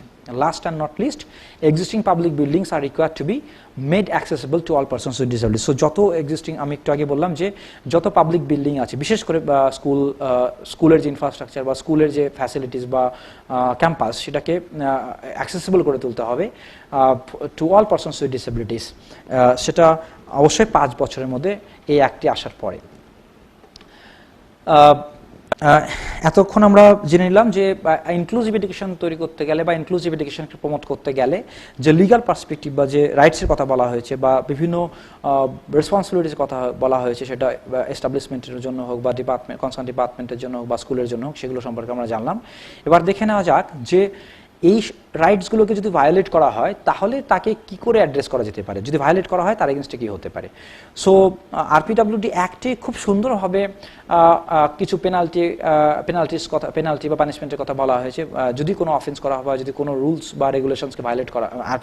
আরপিডব্লিউডি অ্যাক্টের আন্ডারে যে রাইটসের কথা বলা হয়েছে এবং তার উপরে বেস করে যে রেগুলেশনস তৈরি হয় বা রুলস তৈরি হয় বা যে পলিসি তৈরি করা হয়, সেই পলিসি বা সেই রেগুলেশনস বা রুলসকে যদি ভায়োলেট করা হয় তাহলে সেটা তার যিনি ভায়োলেট করছেন বা যে অথরিটি বা যে এস্টাবলিশমেন্ট সেটা ভায়োলেট করছেন তার এগেনস্টে কিছু পেনাল্টিসের প্রভিশন এখানে রয়েছেন। For example, any person who violate the provisions of the RPWD Act or any rule or regulation shall be punishable with imprisonment up to 6 months and or a fine of 10,000 or both, or any subsequent violation will cause imprisonment up to 2 years and or a fine of 50,000 to 5 lakhs. So যে rights এবং রেগুলেশনসের কথা বলা হয়েছে বা যে রুলসের কথা বলা হয়েছে পার্টিকুলার অ্যাক্টে, তা যদি ভায়োলেট করে কোনো প্রতিষ্ঠান বা কোনো ব্যক্তি, তাহলে কিন্তু সেক্ষেত্রে 6 মান্থস থেকে 5 ইয়ার্স পর্যন্ত 6 মান্থসে পর্যন্ত ইমপ্রিজনমেন্টও হতে পারে এবং ফাইন হতে পারে 10,000 পর্যন্ত, এবং দুটোই হতে পারে depending on the severity of the the offences done. সঙ্গে সঙ্গে এটা বলা হয়েছে যদি সাবসিকুয়েন্টলি একটা রুলস ভায়োলেট করার পর যদি সেটা কন্টিনিউ করতে থাকে, তাহলে সেক্ষেত্রেও কিন্তু যে পানিশমেন্টের কথা বলে সেটা কিন্তু আরও সিভিয়ার হয়ে থাকবে।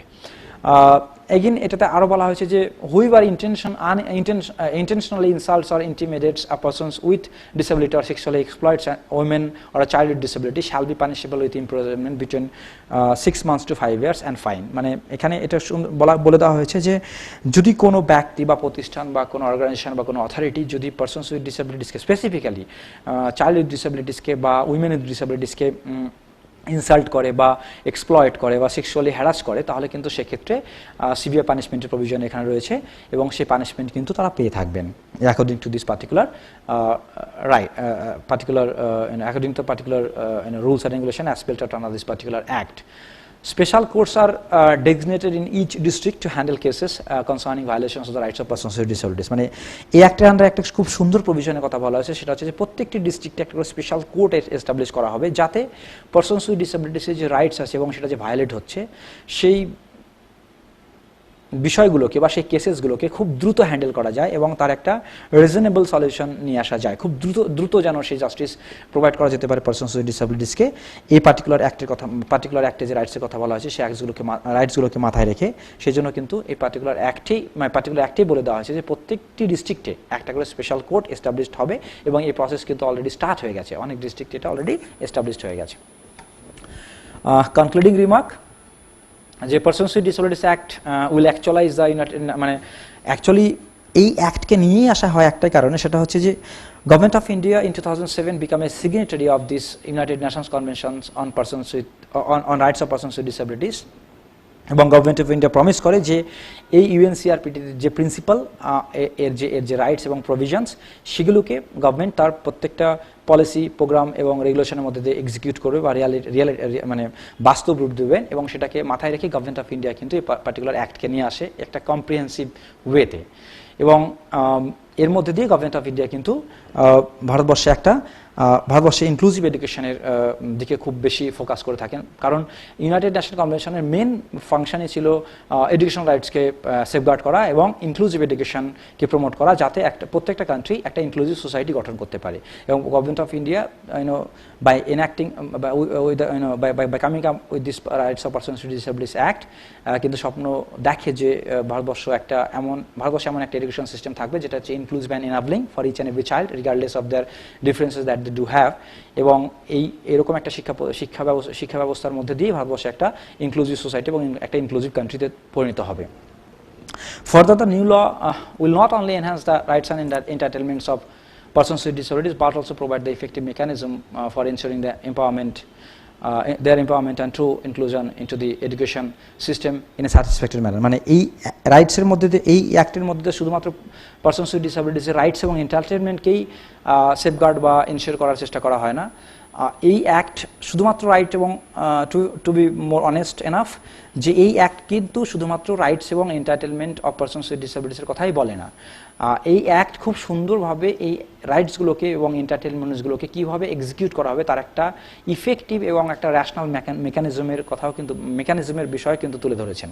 সো এই দিক থেকে দেখতে গেলে এই অ্যাক্ট কিন্তু একটা ইনস্ট্রুমেন্ট যেটা একটা ইনক্লুসিভ এডুকেশনকে প্রমোট করতে হেল্প করবে in a systematic, radical and satisfactory manner. যাই হোক, এটাও বলে নেওয়া দরকার যে শুধুমাত্র এই অ্যাক্ট হচ্ছে, হয়তো এই অ্যাক্ট একটা good beginning, but the rights of persons with disabilities will be protected only if the act is implemented in true spirit. মানে পেপারে যতই যা থাক না কেন একটা অ্যাক্ট কখনোই অ্যাকচুয়াল বা ট্রু স্পিরিট ইমপ্লিমেন্টেড হতে পারে না যতক্ষণ না পর্যন্ত এই অ্যাক্টকে ইমপ্লিমেন্ট করার জন্য যে স্টেক হোল্ডার আছে বা যে হ্যান্ডসগুলো আছে সেই হ্যান্ডসগুলো রেসপন্সিবল না হয়।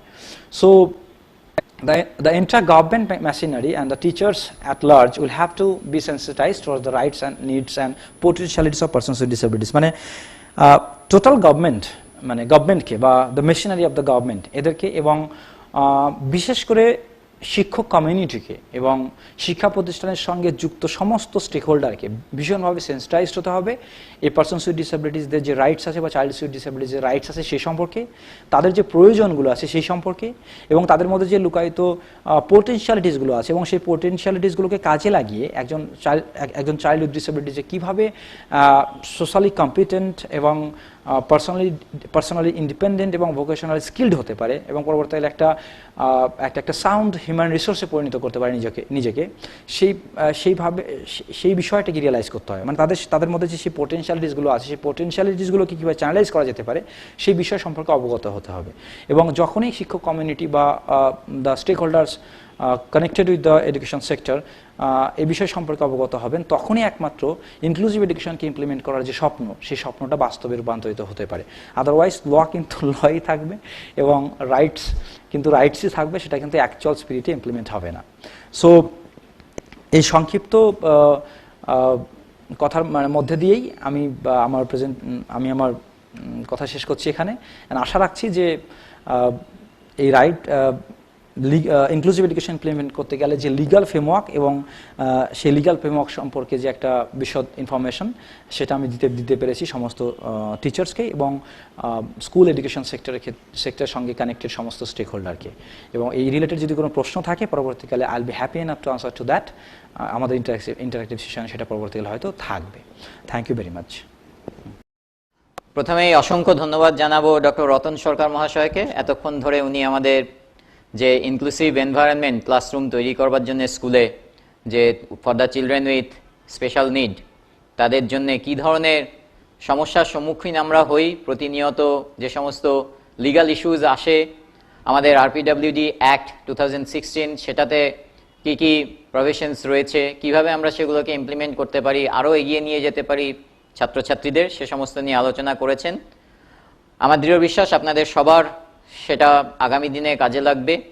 আমাদের এই 3 দিনের যে সেন্সিটাইজেশন প্রোগ্রাম যেটা বিদ্যালয় শিক্ষা দপ্তর এবং Jagadish Bose national science talent search যৌথভাবে কন্ডাক্ট করছে ফর দ্য ইনক্লুসিভ ক্লাসরুম তৈরি করবার জন্যে, ইনক্লুসিভ এডুকেশন নিয়ে আসবার জন্যে, সবাইকে নিয়ে শিক্ষা RTE যেটা রয়েছে রাইট টু এডুকেশন অ্যাক্ট সেটাকে ইমপ্লিমেন্ট করবার জন্যে, তারই আজকে 3য় দিনের অন্তিম পর্ব পোস্ট লাঞ্চ সেশনে আমরা পেয়েছি ডক্টর রতন সরকারকে।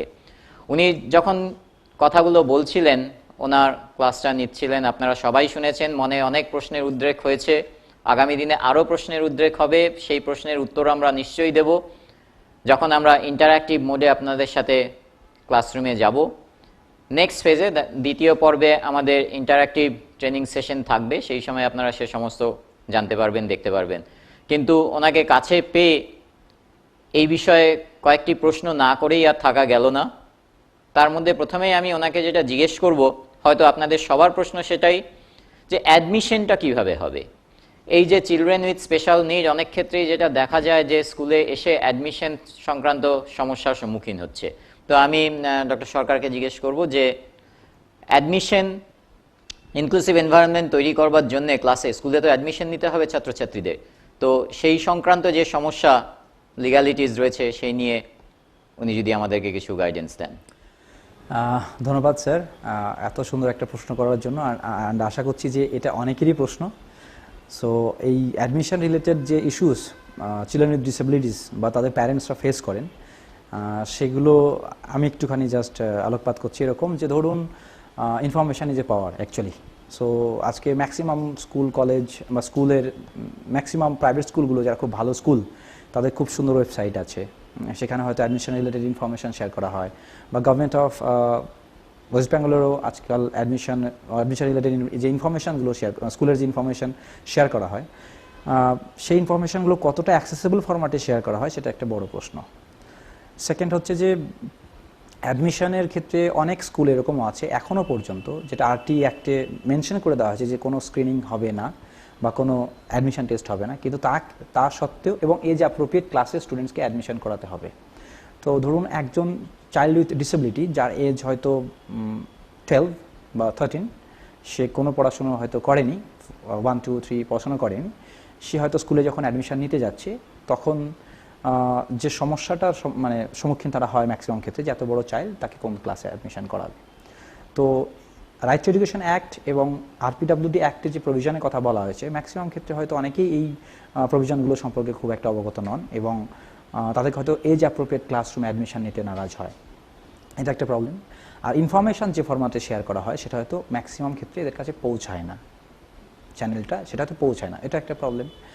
আর যখন যদি স্ক্রিনিং করাও হয় মানে ইনফর্মাল ওয়ে, যে স্ক্রিনিং অ্যাডমিশনের জন্য একটা স্ক্রিনিং যে বেস লেভেল, সাপোজ একটা চাইল্ড হয়তো পড়াশোনা করেনি, তাকে এজ অ্যাপ্রোপ্রিয়েট ক্লাসরুমে যখন অ্যাডমিশন করাতে যাবেন, যদি তার বয়স 8 বা 9 হয়, তাহলে তাকে একটা পার্টিকুলার ক্লাসে ভর্তি করাতে হবে, এজ অ্যাপ্রোপ্রিয়েট ক্লাস, এবং তার জন্য একটা সাপোর্ট সিস্টেম প্রোভাইড করতে হবে যাতে সেই ক্লাসে পড়তে গেলে একটা বেসিক লেভেল কম্পিটেন্সি যেটা থাকা উচিত সেটা যেন গ্রো করে তার মধ্যে, এবং তার জন্য একটা বেস লেভেল অ্যাসেসমেন্ট খুব দরকার।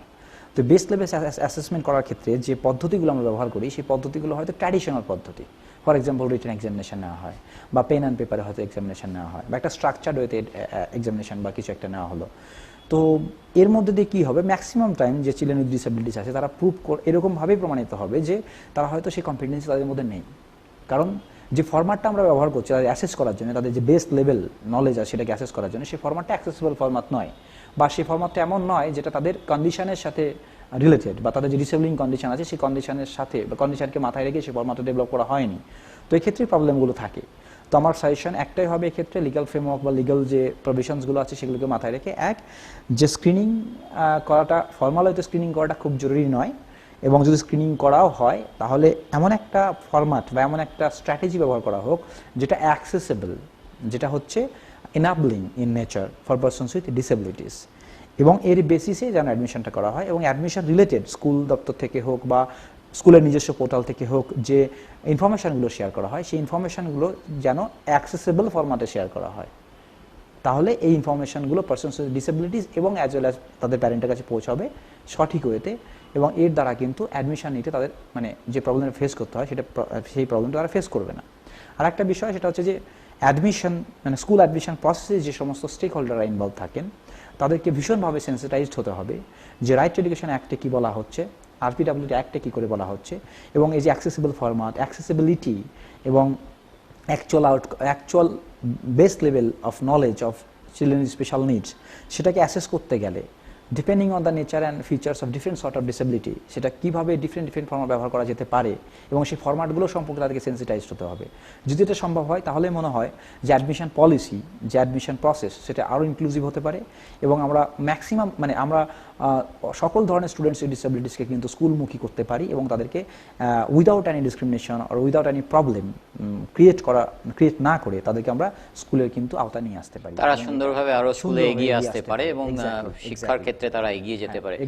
একদমই ঠিক বলেছেন। মানে আমি এই প্রসঙ্গে আরো বলবো যে মনে হয় এটা আমাদের শিক্ষকরা যারা রয়েছেন, শিক্ষক শিক্ষিকা যারা রয়েছেন স্কুলে, তারা যদি ছাত্রছাত্রীদের তো অ্যাডমিশন করানোর সহযোগিতা করতেই হবে, সাথে সাথে প্যারেন্টসদের যদি একটু আগে থেকে ইন্টিমেট করে দেওয়া, বিভিন্ন অ্যাক্টের কথা উনি বলেছেন, সেটা আরটিতে যা বলা আছে বা আরপিডব্লিউডিতে যা বলা আছে সবটাই ইনফরমেশনসগুলো সবই অ্যাভেলেবেল থাকে আমাদের স্কুল শিক্ষা দপ্তর তাদের ওয়েবসাইটে পাওয়া যায়, বা West Bengal board of secondary education তাদের ওয়েবসাইটে পাওয়া যেতে পারে, West Bengal council for higher secondary education তাদের ওয়েবসাইটেও পাওয়া যেতে পারে। ইনফরমেশনস আর অ্যাভেলেবেল, কিন্তু সেগুলো হয়তো প্রপারলি ছড়িয়ে দেওয়া হয় না, সবার মধ্যে একটু অ্যাওয়ারনেস তৈরি করা হয় না, সেই অ্যাওয়ারনেসটার খুব দরকার রয়েছে। একটু কোঅপারেশন করলেই, একটু অ্যাওয়্যার হলেই আমাদের এই প্রোগ্রামটার one of the objective first ফেজে to sensitise the teachers and certainly through teachers আমরা হয়তো ছাত্রছাত্রীদের বাবা মার কাছেও পৌঁছাবো। তারা যদি একটু এই ধরনের স্পেশালি এবল চিলড্রেন যারা রয়েছে তাদের জন্য তাদের বাবা মাদেরকে একটু অ্যাওয়্যার করে যে এই প্রভিশনস রয়েছে, তাহলেই হয়তো জিনিসটা আরো ইজিয়ার হয়ে যাবে অ্যাডমিশনে। আরেকটি জিনিস স্যার আমি এই প্রসঙ্গে অ্যাড করতে চাই উইথ ইউর কাইন্ড পারমিশন, যে চাইল্ড অ্যাডমিশন নেবেন এবং তার একটা রাইটস আছে এডুকেশনে ইনক্লুড হওয়ার অ্যাডমিশন পাওয়ার, এবং সেই রাইটকে স্কুল অথরিটি ডিনাই করতে পারে না। That's a fundamental right of each and every child as per the RPWD act or right to education act.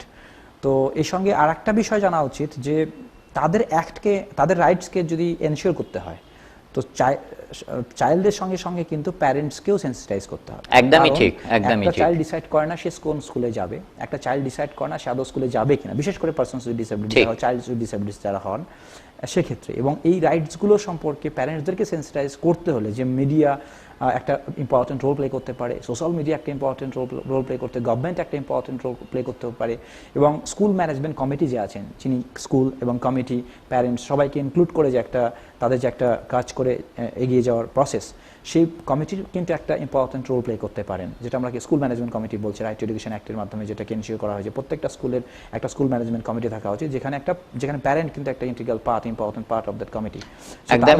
তার মধ্যে দিয়ে কিন্তু প্যারেন্টদেরকে অ্যাডমিশন পলিসি সম্পর্কে অ্যাওয়ার করা যেতে পারে, অ্যাডমিশন পলিসিতে কী প্রবলেম তারা ফেস করছে সেইগুলো তাদের কাছ থেকে ইনপুট নেওয়া যেতে পারে, অ্যাকর্ডিংলি মডিফাই করা যেতে পারে পলিসিকে।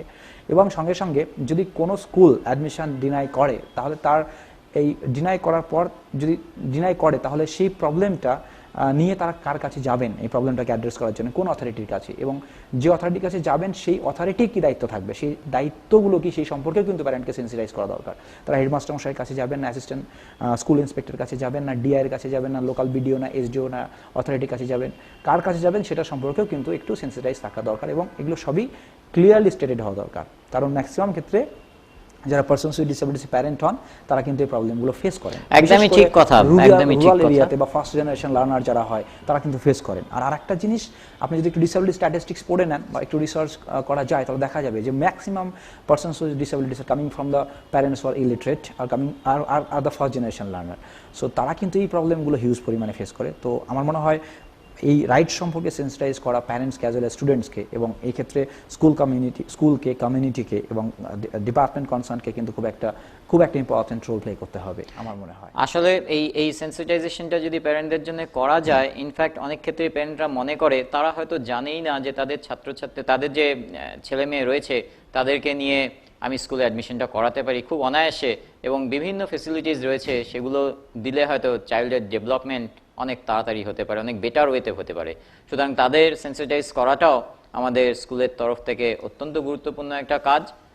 আমাদের দৃঢ় বিশ্বাস, আমাদের এই মুহূর্তে আমরা দেখেছি যে অ্যাডমিশন ডিনায়াল হয়তো অনেকটা কমে গেছে, খুব ভালোভাবে এগোচ্ছে, এবং আগামী দিনে এটা আরও স্মুথ হবে, আরও বেটার হবে, সোসাইটির বেনিফিট হবে, এটা আমাদের দৃঢ় বিশ্বাস।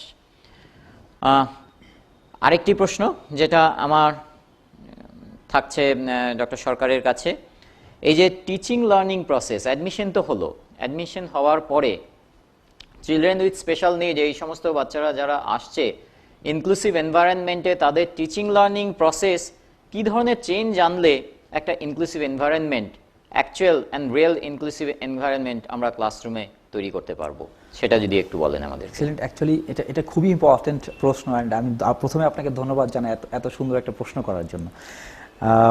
বেসিক্যালি আমরা যদি টিচার্স ট্রেনিং প্রোগ্রামকে দেখি 2014-এর পর প্রায় সমস্ত টিচার কোয়ালিফাইড হয়ে তবেই সার্ভিসে জয়েন করেন স্কুলে।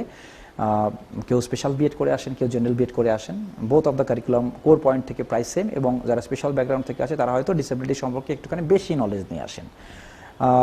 কিন্তু আমার রিসার্চ এবং আমার যা এক্সপিরিয়েন্স, আমি যা নোটিস করেছি, পড়েছি, দেখেছি, এক্সপিরিয়েন্স করেছি through out my research work, সেটা হচ্ছে যে পেডাগজি বা টিচিং লার্নিং স্ট্র্যাটেজি বা টেকনিক বা আর্ট বা যে কৌশল আমরা ব্যবহার করি পড়ানোর ক্ষেত্রে, আমরা মেন স্ট্রিম স্কুলিং সিস্টেমে আমাদের টিচাররা যেটা ব্যবহার করেন, সে পেডাগজি কিন্তু ইনক্লুসিভ নয়। আমরা হয়তো ইনক্লুসিভ এডুকেশনের স্বপ্ন দেখছি, আমরা পলিসি তৈরি করছি, লেজিসলেশন তৈরি করছি, অ্যাফার্মেটিভ অ্যাকশন নিয়ে আসছি, প্রোগ্রামস লঞ্চ করছি, financial support provide করছি to a great extent to the persons with disabilities and the person who are responsible to welcome the persons with disabilities in the mainstream schooling system, কিন্তু আমরা যে pedagogy use করছি, যে teaching learning process ব্যবহার করছি, সেটা কিন্তু inclusive নয়। ফর এক্সাম্পল, ইনক্লুসিভ নয় কেন বলছি, দেখুন, চিলড্রেন উইথ ডিসেবিলিটিসকে স্কুলে নিয়ে আসা এবং তাকে সেখানে সাস্টেন করাতে হলে, সেখানে রাখতে হলে এবং সাকসেসফুলি তাকে এডুকেশন পেতে সাহায্য করতে হলে আমাদের টিচিং লার্নিং প্রসেসকে ইনক্লুসিভ করে তুলতে হবে, এবং সেক্ষেত্রে আমাদেরকে একটা মডেল ফলো করতে হবে, সেটা হচ্ছে ইউডিএল মডেল, যার পুরো নাম হচ্ছে universal design for learning. UDL model হচ্ছে 3টে প্রিন্সিপালকে উপরে বেস করে চলে। Principal number 1, multiple ways of representation. For example, আমরা যে কন্টেন্টটা ডেলিভার করছি ক্লাসরুমে, যেটা পড়াচ্ছি, হয়তো লেকচার মেথডে পড়াচ্ছি বা চক অ্যান্ড টক মেথডে পড়াচ্ছি বা জাস্ট রিটেন ওয়েতে পড়াচ্ছি, সো এটা একটা 1 or 2 মেথডের স্টাইল দ্যাট আর এমপ্লয়িং। এটা হয়তো কিছু সংখ্যক স্টুডেন্টসকে অ্যাড্রেস করতে পারে, কিন্তু সকল ধরনের স্টুডেন্টসকে কিন্তু অ্যাড্রেস করতে পারে না, বা সকল ধরনের স্টুডেন্টের জন্য কিন্তু এই চক অ্যান্ড টক মেথডটা ঠিকঠাক নয়, বা এই লেকচার মেথডটা ঠিকঠাক নয়। তাহলে সেখানে যারা অডিও ভিজুয়াল লার্নার বা অডিও লার্নার বা কাইনেস্থেটিক লার্নার, ভিজুয়াল ইম্পেয়ারমেন্ট যাদের আছে, বা হিয়ারিং ইম্পেয়ারমেন্ট যাদের আছে, বা স্লো প্রসেসিং প্রবলেম যাদের রয়েছে, স্পেসিফিক লার্নিং ডিসেবিলিটি যাদের আছে, সো মেমোরি রিলেটেড প্রবলেম যাদের আছে, তো বা মেন্টাল ডিসঅর্ডার রিলেটেড প্রবলেম যাদের আছে, তাদের ক্ষেত্রে কিন্তু আমরা সেভাবে পৌঁছাতে পারবো না, কারণ সেই পথে যারা মানে তারা যেভাবে শিখতে চায় আমরা সেইভাবে শেখাচ্ছি না। একদমই ঠিক, পারসেপশন তো সবার আলাদা, সবাই বিভিন্ন ভাবে শেখে। Each and every individual is different in the classroom, and in the classroom, like diverse classroom, now we have a heterogeneous classroom, and প্রত্যেকটা স্টুডেন্টই কিন্তু different in terms of the way they learn, in terms of their rate of learning, in terms of the style they used to follow to learn, তাই না? প্রত্যেকই আলাদা। একদমই ঠিক। আমি এটা নিয়ে আমি আমাদের দীর্ঘদিনে সায়েন্স টিচার্স ট্রেনিং প্রোগ্রামের অভিজ্ঞতা থেকে আমরা দেখতে পেয়েছি যে শুধুমাত্র স্পেশাল চিলড্রেন কেন, যে কোনো ক্লাসরুমের ক্ষেত্রেই এটা অ্যাপ্লিকেবল। এভরি চাইল্ড, সমস্ত ক্লাসরুমে কিন্তু এই সমস্যা রয়েছে, এবং এই সমস্যাকে ডিফারেন্ট ওয়ে অফ টিচিং যদি করি অফ আ পার্টিকুলার কনসেপ্ট, তাহলেই হয়তো সমস্যার সমাধান করা যায়। আপনি বোধহয় সেটাই বলতে চাইছেন। Multiple way of presentation, so আমি যে কনসেপ্টটা ডেলিভার করতে চাইছি সেটা যেন মাল্টিপল মোডালিটিস বা মাল্টিপল ওয়েতে প্রেজেন্ট করা হয়, so that I can reach to each and every child of the student, each and every mind of the child, তাই না? সেটা পৌঁছাতে পারি। আদারওয়াইজ সেই গল্পের মতো হবে যে একজন স্কলারলি আমি বলে গেলাম কলেজে, মানে একটা অন্যজন শুনলো কি শুনলো না তার কোনো গুরুত্ব হলো না, সেটাই। মানে এরকম একটা জাস্ট আমার একটা লাইন মনে পড়ছে এরকম, যে একজন ভীষণ ভালো স্কলার এসে পড়িয়ে যাচ্ছেন স্কুলে, এবং ওয়ার্ল্ড ওয়াইড তার নাম আছে, ভীষণ ফেমাস। ক্লাসের শেষে উনি জিজ্ঞেস করছেন যে সব বোঝা গেছে তো, সব বুঝতে পেরেছো তো? তো পেছন বেঞ্চ থেকে একজন স্পেশাল চাইল্ড, অনেস্ট চাইল্ড দাঁড়িয়ে বলছে, I have not learned anything. তো উনি জাস্ট শকড, এবং তারপরে টিচার জিজ্ঞেস করছেন কেন? তো উনি জাস্ট সিম্পলি একটা ওয়ার্ডে বলে দিলেন, I can't learn the way you teach, can you teach me the way I learn? So আপনি যেভাবে পড়ান সেটা তো আমি শিখতে পারছি না, আমি যেভাবে শিখতে পারি সেভাবে পড়াতে পারবেন তো? If it is yes, then please teach us. So that is what should be the spirit, or that is what should be the way we need to involve. এটাই বোধহয় দরকার আগামী দিনে যে কোনো ক্লাসরুমে। ইনক্লুসিভ তো বটেই, কোনো জায়গায় ডিসক্রিমিনেশন থাকবে না, যে কোনো ক্লাসরুম হবে ইনক্লুসিভ, এবং ইনক্লুসিভ ক্লাসরুমে টিচিং লার্নিং প্রসেস আমাদের আরও চিন্তাশীল হতে লাগবে।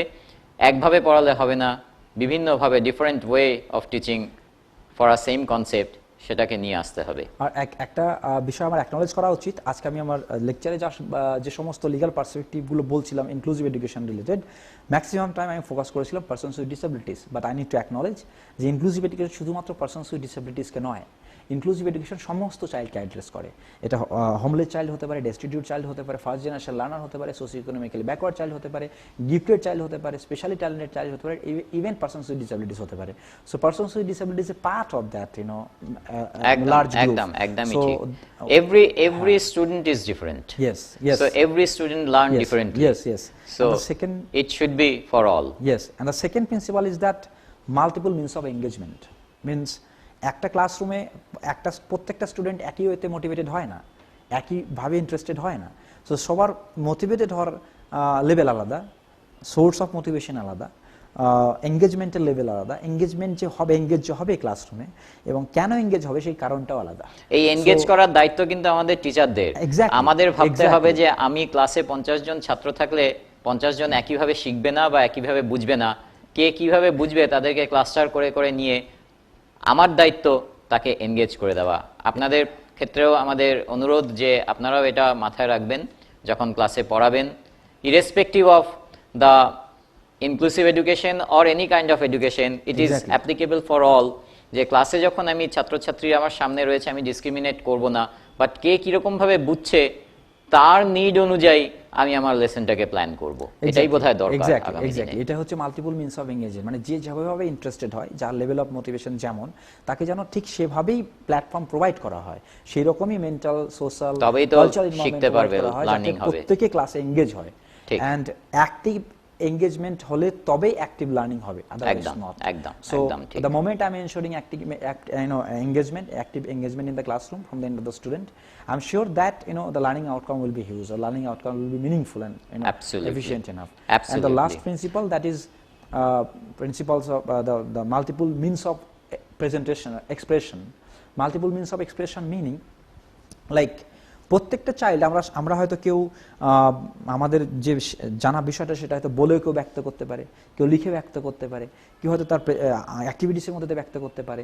সো আমাদের যে লার্নিং আউটকাম, মানে আমরা যেটা শিখলাম সেটাই তো লার্নিং আউটকাম, তো সেই আউটকামটাকে জাজ করা হবে বা অ্যাসেস করা হবে, সেই অ্যাসেস করার পদ্ধতিটাও কিন্তু মাল্টিপল হতে হবে, সেটা একটা হলে হবে না। মানে একদম, আমি সেটাতেই আসছিলাম আপনার সাথে সেই আমার পরবর্তী প্রশ্ন যেটা ছিল যে আমি স্কুলে বাচ্চাকে অ্যাডমিশন করালাম, তার জন্য একটা টিচিং লার্নিং এনভায়রনমেন্ট তৈরি করলাম, ইনক্লুসিভ ক্লাসরুম শুরু করলাম, লার্নিং হলো, লার্নিং আউটকামটাকে মাপবো কিভাবে? What should be the evaluation process for the learning outcome to be measured? আমি তাকে অ্যানালিসিসটা করব কি করে, ইভ্যালুয়েশনটা করব কিভাবে? এইটা নিয়ে আপনার অভিজ্ঞতা আমাদের সাথে যদি শেয়ার করেন। Actually so the thing is, আপনি যদি একটুখানি রাইট টু এডুকেশন অ্যাক্টকে পড়েন, ওখানে দেখবেন একটা মডেলের কথা বলা আছে, CC, continuous and comprehensive evaluation. আমরা একটা মডেলে ছিলাম, হয়তো পেন পেপার রিটেন এক্সামিনেশন, এর মধ্যে দিয়ে আমরা একজন লার্নারের লার্নিং আউটকামকে অ্যাসেস করতাম। কিন্তু আমার মনে হয় ওই মডেলগুলো অবসোলেট, ওই মডেলগুলো সকলের জন্য কম্পিটেন্ট নয় বা সকলের জন্য অ্যাপ্লিকেবল নয়, কারণ একটা model and we are wanting all the child to fit into that, এটা একদমই ঠিকঠাক কনসেপ্ট না, বিশেষ করে ইনক্লুসিভ পেডাগজি পাঠ হতে পারে না। সো আমরা যখন কোনো চাইল্ডের লার্নিং আউটকামকে মেজার করতে যাচ্ছি, so as a child learn differently, similarly a child express differently, whatever the matter the child knows. So সে সেটা জানে, সেটা কিন্তু সে আলাদা আলাদাভাবে এক্সপ্রেস করে, কেউ রিটেন হইতে এক্সপ্রেস করতে পারে, কেউ ইন্টারভিউতে এক্সপ্রেস করতে পারে, কেউ কাজের মধ্যে এক্সপ্রেস করতে পারে, হ্যাঁ, কাউকে প্রশ্ন করলে তবেই সে উত্তর দেবে, না হলে দেবে না, বা একটা সিস্টেমেটিক ওয়েতে প্রশ্ন করলে তবে উত্তর দেবে, না হলে দেবে না। সো ডিফারেন্ট ওয়েতে তারা কিন্তু রিপ্লাই করে তাদের লার্নিং আউটকাম। কিন্তু আমাদের অ্যাসেসমেন্ট বা ইভ্যালুয়েশনের মেন পারপাস হচ্ছে যে চাইল্ড কতটা শিখলো অ্যাকচুয়ালি তার অ্যাসেস করা, তাই তো? ঠিক। সো আমাদেরকে এমন একটা পেডাগজি, এমন একটা সিস্টেম বা অ্যাপ্রোচ এমপ্লয় করতে হবে, যার মধ্যে দিয়ে প্রত্যেকটা চাইল্ডের ডিফারেন্ট কন্ডিশনকে মাথায় রেখে যে পদ্ধতিতে বা যে ওয়েতে সে নিজের লার্নিং আউটকামকে এক্সপ্রেস করতে পারে বেস্ট ওয়েতে, সেটার সাথে সামঞ্জস্য রেখে আমাকে অ্যাসেসমেন্ট প্ল্যান করতে হবে, ইভ্যালুয়েশন প্ল্যান করতে হবে। ফর এক্সাম্পল, কি হয়তো পেন অ্যান্ড পেপারে লিখতে ভালো পারে না, একটা এক্সাম্পল দিয়ে বলে দিই, কেস স্টাডি হতে পারে, এক্সাম্পল হতে পারে যে একজন চাইল্ড উইথ লার্নিং ডিসেবিলিটিস একটা টাইপ আছে, ডিসলেক্সিয়া, পড়তে প্রবলেম, স্পেল আউট করতে প্রবলেম, প্রোনাউন্সিয়েশনের প্রবলেম, এরকম। সো বা লিখতে অনেক সময় প্রবলেম হয় তার, বা ডিসগ্রাফিয়া, যা লিখতে প্রবলেম। সো দেখা গেছে এরা লিখতে প্রবলেম কিন্তু ম্যাটার পুরোটাই জানে। তো আমি যদি তার লার্নিং আউটকামকে অ্যাসেস করতে যাই শুধুমাত্র পেন অ্যান্ড পেপারের মধ্যে দিয়ে, তাহলে সে লিখে যাবে, তার মতো করে সে লিখে যাবে এবং সে জানে যে সে ঠিক লিখেছে, কিন্তু অ্যাজ এ টিচার আমি যখন সেটাকে অ্যাসেস করতে যাব, তখন আমি দেখবো সেটা ঠিকঠাক লেখেনি, আমাদের প্যারামিটারে ফিট হচ্ছে না, তাহলে সে নাম্বার কম পেয়ে যাচ্ছে বা ফেলও করে যেতে পারে। কিন্তু অ্যাকচুয়ালি যদি দেখা যায়, আপনি যদি তাকে পেন অ্যান্ড পেপারে এক্সামটা না নিয়ে তার সাথে ইন্টারাকশন করেন বা কথা বলেন, সেম প্রশ্নটা আপনি তাকে গিয়ে করুন, তাহলে সে এমনভাবে রেসপন্স করবে যে আপনি বুঝতেই পারবেন না তার মধ্যে প্রবলেমটা ছিল। তাহলে আমি যদি শুধুমাত্র মোড অফ অ্যাসেসমেন্টটা চেঞ্জ করে দিই, বা style that are employing to assess the learning outcome of a child, এটাকে চেঞ্জ করে দিই, তাহলে কিন্তু আমরা একটা চাইল্ডকে অ্যাকচুয়াল ওয়েতে অ্যাসেস করতে পারছি। অ্যাকচুয়াল ওয়েতে ইন দ্য মিনস যে প্রসেসে তাকে অ্যাসেস করা দরকার, সেই প্রসেস আমরা অ্যাসেস করতে পারছি, মানে তার অ্যাকচুয়াল নলেজটাকে আমরা নিয়ে আসতে পারছি, মেজার করতে পারছি। বেসড অ্যাসেসমেন্ট প্রসেস কিন্তু আমরা এমপ্লয় করতে পারছি বা ব্যবহার করতে পারছি। সো নিড বেসড অ্যাসেসমেন্ট প্রসেসকে ইন্ট্রোডিউস করতে হবে, নিড বেস অ্যাসেসমেন্ট সিস্টেম। এটা অত্যন্ত গুরুত্বপূর্ণ যে নিড বেস অ্যাসেসমেন্ট হওয়াটা খুব বাঞ্ছনীয় একটা পয়েন্ট আমাদের উনি বলেছেন, এটা হওয়াটা খুব স্বাভাবিক। হয়তো কিছু কিছু সমস্যা আছে যে কিভাবে এতগুলো ছাত্রছাত্রীর মধ্যে আমরা প্রত্যেকের জন্য ইন্ডিভিজুয়াল নিড বেসড অ্যাসেসমেন্ট আনবো, বাট ঠিক আছে, সেটাকে নিয়ে আমরা পরবর্তীকালে হয়তো আরো আলোচনা করব। কিন্তু হয়তো ক্লাস্টার ওয়াইজ করতে পারি, হয়তো 3-4টে ডিফারেন্ট প্রসেসের কথা আমরা ভাবতে পারি, যেগুলো সবাইকে ইকুয়াল রাইট দেবে এবং ইকুয়াল ইভ্যালুয়েশনটাও হবে, without hampering the expression of this specially needed children's. তাদের জন্য তো কিছু ভাবনা চিন্তা থাকছেই আমাদের, তো সেই জায়গায় নিড বেস অ্যাসেসমেন্টের কথা বোধহয় আমরা ভাবতেই পারি। অনেক ফর্ম আছে এরকম, যেমন অল্টারনেটিভ এন্ড অগমেন্টেটিভ মেথড ব্যবহার করা যেতে পারে, অল্টারনেটিভ ফর্মস অফ এক্সামিনেশন ব্যবহার করা যেতে পারে, বা ধরুন আজকে টেকনোলজির ব্যবহার আমরা করতে পারি, লার্নিং ডিসেবিলিটি যাদের মধ্যে আছে টেকনোলজি আমরা তাদেরকে দিতে পারি, তার সাহায্যে তাদের অ্যাকচুয়াল লার্নিং আউটকামে অ্যাসেস করা যেতে পারে। কোরাইটার অনেক সফটওয়্যার আছে যেগুলো তাদেরকে প্রোভাইড করা যেতেই পারে। আপনার টাইম স্পেস এক্সট্রা দেওয়া যেতে পারে, টাইম এক্সট্রা দেওয়ার প্রভিশন বোধহয় অলরেডি বিভিন্ন পরীক্ষায় রয়েছে, তো অবশ্যই আছে। তো এগুলো সবই রয়েছে অ্যাকচুয়ালি। এগুলোকে আরো প্রপারলি আপনারা যদি সবাই একটু অ্যাওয়্যার হয়ে, আমাদের এই যে সেন্সিটাইজেশন প্রোগ্রাম চলছে, এরপরে ট্রেনিং প্রোগ্রাম চলবে, সেগুলোর মূল উদ্দেশ্য হচ্ছে আপনাদের সমস্ত শিক্ষক শিক্ষিকা যারা স্কুল এডুকেশনের সাথে যুক্ত রয়েছেন তাদের মধ্যে একটা অ্যাওয়ারনেস তৈরি করা, এবং সেই অ্যাওয়ারনেসের উপরে ভিত্তি করে পরবর্তীকালে আপনারা ছাত্রছাত্রীদের এই সুযোগ সুবিধা এবং তাদের প্যারেন্টসদের অবশ্যই এই সুযোগ সুবিধার কথা জানানো এবং কোঅপারেশনের হাত বাড়িয়ে দেওয়া, এবং সেই ছাত্রছাত্রীদের যারা হয়তো একটু সমস্যায় ভুগছে তাদের মেইন স্ট্রিমে নিয়ে আসা, জীবনটাকে আরো সুন্দর করে তারা যেন বাঁচতে পারে এবং সোসাইটি এগিয়ে যেতে পারে। আরেকটি প্রশ্নের কথা আমার মাথায় আসছে, যেটা হচ্ছে টিচার তো রয়েছে ক্লাসে, তারা তো হয়তো যখন তারা তাদের সার্ভিস শুরু করেছে তারা একটা ট্রেনিং নিয়ে এসছে, এবারে প্রতিনিয়ত আমাদের ডিফারেন্ট টেকনোলজি, টুলস, ডিভাইসেস আসছে, ডেভেলপ হচ্ছে, তো টিচার্স এফিসিয়েন্সি বাড়াতে গেলে আমাদের কি করা উচিত? গুরুত্বপূর্ণ প্রশ্ন। প্রথমেই বলে নিই টিচার্স এফিসিয়েন্সি কেন বাড়ানো দরকার। Actually the success rate or the performance of student depend on the level of competence of the teacher. একটা স্টুডেন্ট কতটা ভালো পারফর্ম করবে সেটা অন্যান্য ফ্যাক্টরের চাইতে সবচাইতে বেশি ডিপেন্ড করে যে ফ্যাক্টরের উপরে, সেটা হচ্ছে টিচার্সের competency. So student performance is determined by the level of competency of a teacher. So এই জন্য টিচারের কম্পিটেন্সিকে এনহ্যান্স করাটা খুবই দরকার। এবার এখানে দুটো কনটেক্সট আছে। একটা হচ্ছে আমরা যদি বেঙ্গলের সিনারিকে দেখে নিই, সো বেঙ্গল না, এটা অল ইন্ডিয়া সিনারি হবে প্রবাবলি, অন্য স্টেটে হয়তো আরেকটু সিস্টেম একটু আলাদা হতে পারে, but similar, almost same. So আমরা যদি একটু দেখে নিই যে একটা গ্রুপ অফ টিচার আছে যারা অলরেডি সার্ভিসে আছেন একটা টাইমের পর। আমি যদি একটা টাইম ধরে নিই 2014 আগে দেখুন দু ধরনের teacher training programme government of India মানে অফার করে থাকে। একটা হচ্ছে স্পেশাল এডুকেটর ট্রেনিং, আর একটা হচ্ছে জেনারেল এডুকেটর। তো স্পেশাল এডুকেটর তৈরি হওয়ার জন্য যে কোর্সেসগুলো রান করা হয় সেটা হচ্ছে আরসিআই দ্বারা অ্যাপ্রুভড, এবং আরসিআই সেই module and curriculum and all this things design করে থাকে, অ্যাপ্রুভ করে থাকে, রেকগনাইজ দিয়ে থাকে। আর একটা হচ্ছে NCT, national council for teacher education, তারা জেনারেল এডুকেটর তৈরি করার জন্য যে জেনারেল বিএড প্রোগ্রাম, তার সিলেবাস, ফ্রেমওয়ার্ক, তার স্ট্রাকচার, তার স্ট্যান্ডার্ড তারা নির্ধারণ করে থাকে, এবং সেই সমস্ত ইনস্টিটিউট যারা এই কোর্সেস অফার করে তাকে রেকগনিশন দিয়ে থাকে। সো বিষয়টা হচ্ছে এরকম যে আমাদের শিক্ষা প্রতিষ্ঠান একটাই, আমরা আজকে ইনক্লুসিভ এডুকেশন সেটআপের কথা ভাবছি, তাহলে আমাদেরকে ভেবে নিতে হবে যে আমাদের প্রত্যেকটা টিচারই যেন ইনক্লুসিভ টিচার হয়, তাদের মধ্যে যেন ইনক্লুসিভ এডুকেশনকে প্রমোট করার মতো কম্পিটেন্সি থাকে। তো আমি যদি একটুখানি আমাদের প্রেজেন্ট কনটেক্সটকে দেখে নিই যে আমাদের টিচার যারা রয়েছেন অলরেডি এবং যারা তৈরি হচ্ছেন তারা কেমনভাবে তৈরি হচ্ছেন, এবং যারা রয়েছেন তারা কেমনভাবে তৈরি হয়ে এসেছেন।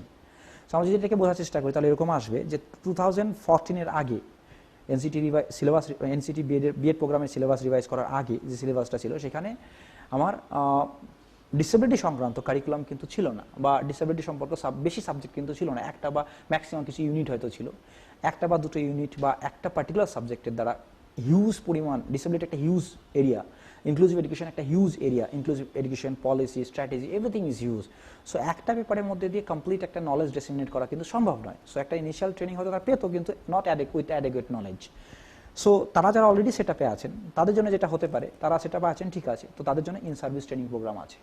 সো ইন সার্ভিস ট্রেনিং প্রোগ্রামগুলোকে এমনভাবে ডিজাইন করা প্রয়োজন যেখানে ইন সার্ভিস ট্রেনিং প্রোগ্রামের যে মডিউল সেখানে যেন ডিসেবিলিটি রিলেটেড কন্টেন্ট থাকে, ডিসেবিলিটিকে মানে ডিসেবল পারসনস উইথ ডিসেবিলিটিসকে ইনক্লুসিভ এডুকেশন তাদেরকে হ্যান্ডেল করবার জন্য যা যা করণীয়, রাইট, ইনক্লুসিভ পেডাগজি সম্পর্কে যেন কন্টেন্ট থাকে, ইনক্লুসিভ এডুকেশনকে এক্সিকিউট করতে গেলে যে স্কিল কম্পিটেন্সি দরকার সেই স্কিল এবং কম্পিটেন্সি ডেভেলপ করার জন্য যে কন্টেন্ট দরকার বা যে স্ট্র্যাটেজি দরকার সেটা যেন সেই প্রোগ্রামগুলোর পার্ট হয়, ইন সার্ভিস টিচার এডুকেশনের পার্ট হয়, এটা একটা বিষয়।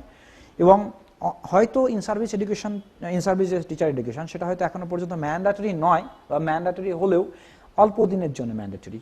সো আমার মনে হয় প্রতিদিন চেঞ্জ হচ্ছে নিড, চাইল্ডের নিড চেঞ্জ হচ্ছে, সমাজের নিড চেঞ্জ হচ্ছে, এনভায়রনমেন্টের নিড চেঞ্জ হচ্ছে, এবং ডিসেবিলিটি ডাইমেনশন চেঞ্জ হচ্ছে। যেমন আগে ছিল 7 টাইপ অফ ডিসেবিলিটি, নাও তারপরে 8 হলো, তারপরে এখন 21 type of disability you have.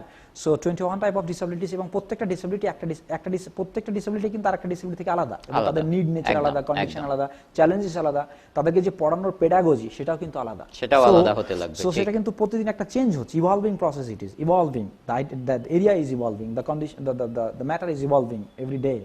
So আমার মনে হয় টিচারদের যে ইন সার্ভিস ট্রেনিং প্রোগ্রাম তার মডিউলকে অ্যাডভান্সড ওয়েতে ডিজাইন করার প্রয়োজন আছে। Technology of course can be integral part of that programme, এবং এই ইনক্লুসিভ পেডাগজি সম্পর্কে টিচারদের আরও বেশি করে ট্রেন করার প্রয়োজন আছে। এই জন্য আমার মনে হয় concern department, school education department, আদার কনসার্ন ডিপার্টমেন্ট এবং ন্যাশনাল ইনস্টিটিউট যেগুলো আছে ডিসেবিলিটি সেক্টরে, 9 ন্যাশনাল ইনস্টিটিউট এবং regional institute, 22 as of now 22 regional institute আছে, রিজনাল সেন্টার আছে আন্ডার দ্যাট ন্যাশনাল ইনস্টিটিউট, এবং স্ট্যাচুটরি বডি আরসিআই হোক বা এনসিটি হোক বা এনসিআরটি হোক বা এসসিটি হোক বা এসসিআরটি হোক, যারা রয়েছেন এডুকেশন সেক্টরের জন্য, স্কুল এডুকেশন সেক্টরের জন্য, তাদেরকে এই মডেলগুলো ইন্ট্রোডিউস করা দরকার, এবং সবার একটা যৌথ প্রচেষ্টা দরকার, কোলাবোরেটিভ তাদেরকে এগিয়ে আসা দরকার রেগুলার আপগ্রেডেশনের জন্য। It's an evolving process. Yes, they should have a collaboration, they should have a link with each other, and তারা যেন একসঙ্গে এসে একটা কম্পিটেন্ট ইনক্লুসিভ টিচার তৈরি করা যেন তাদের মোটিভ হয়।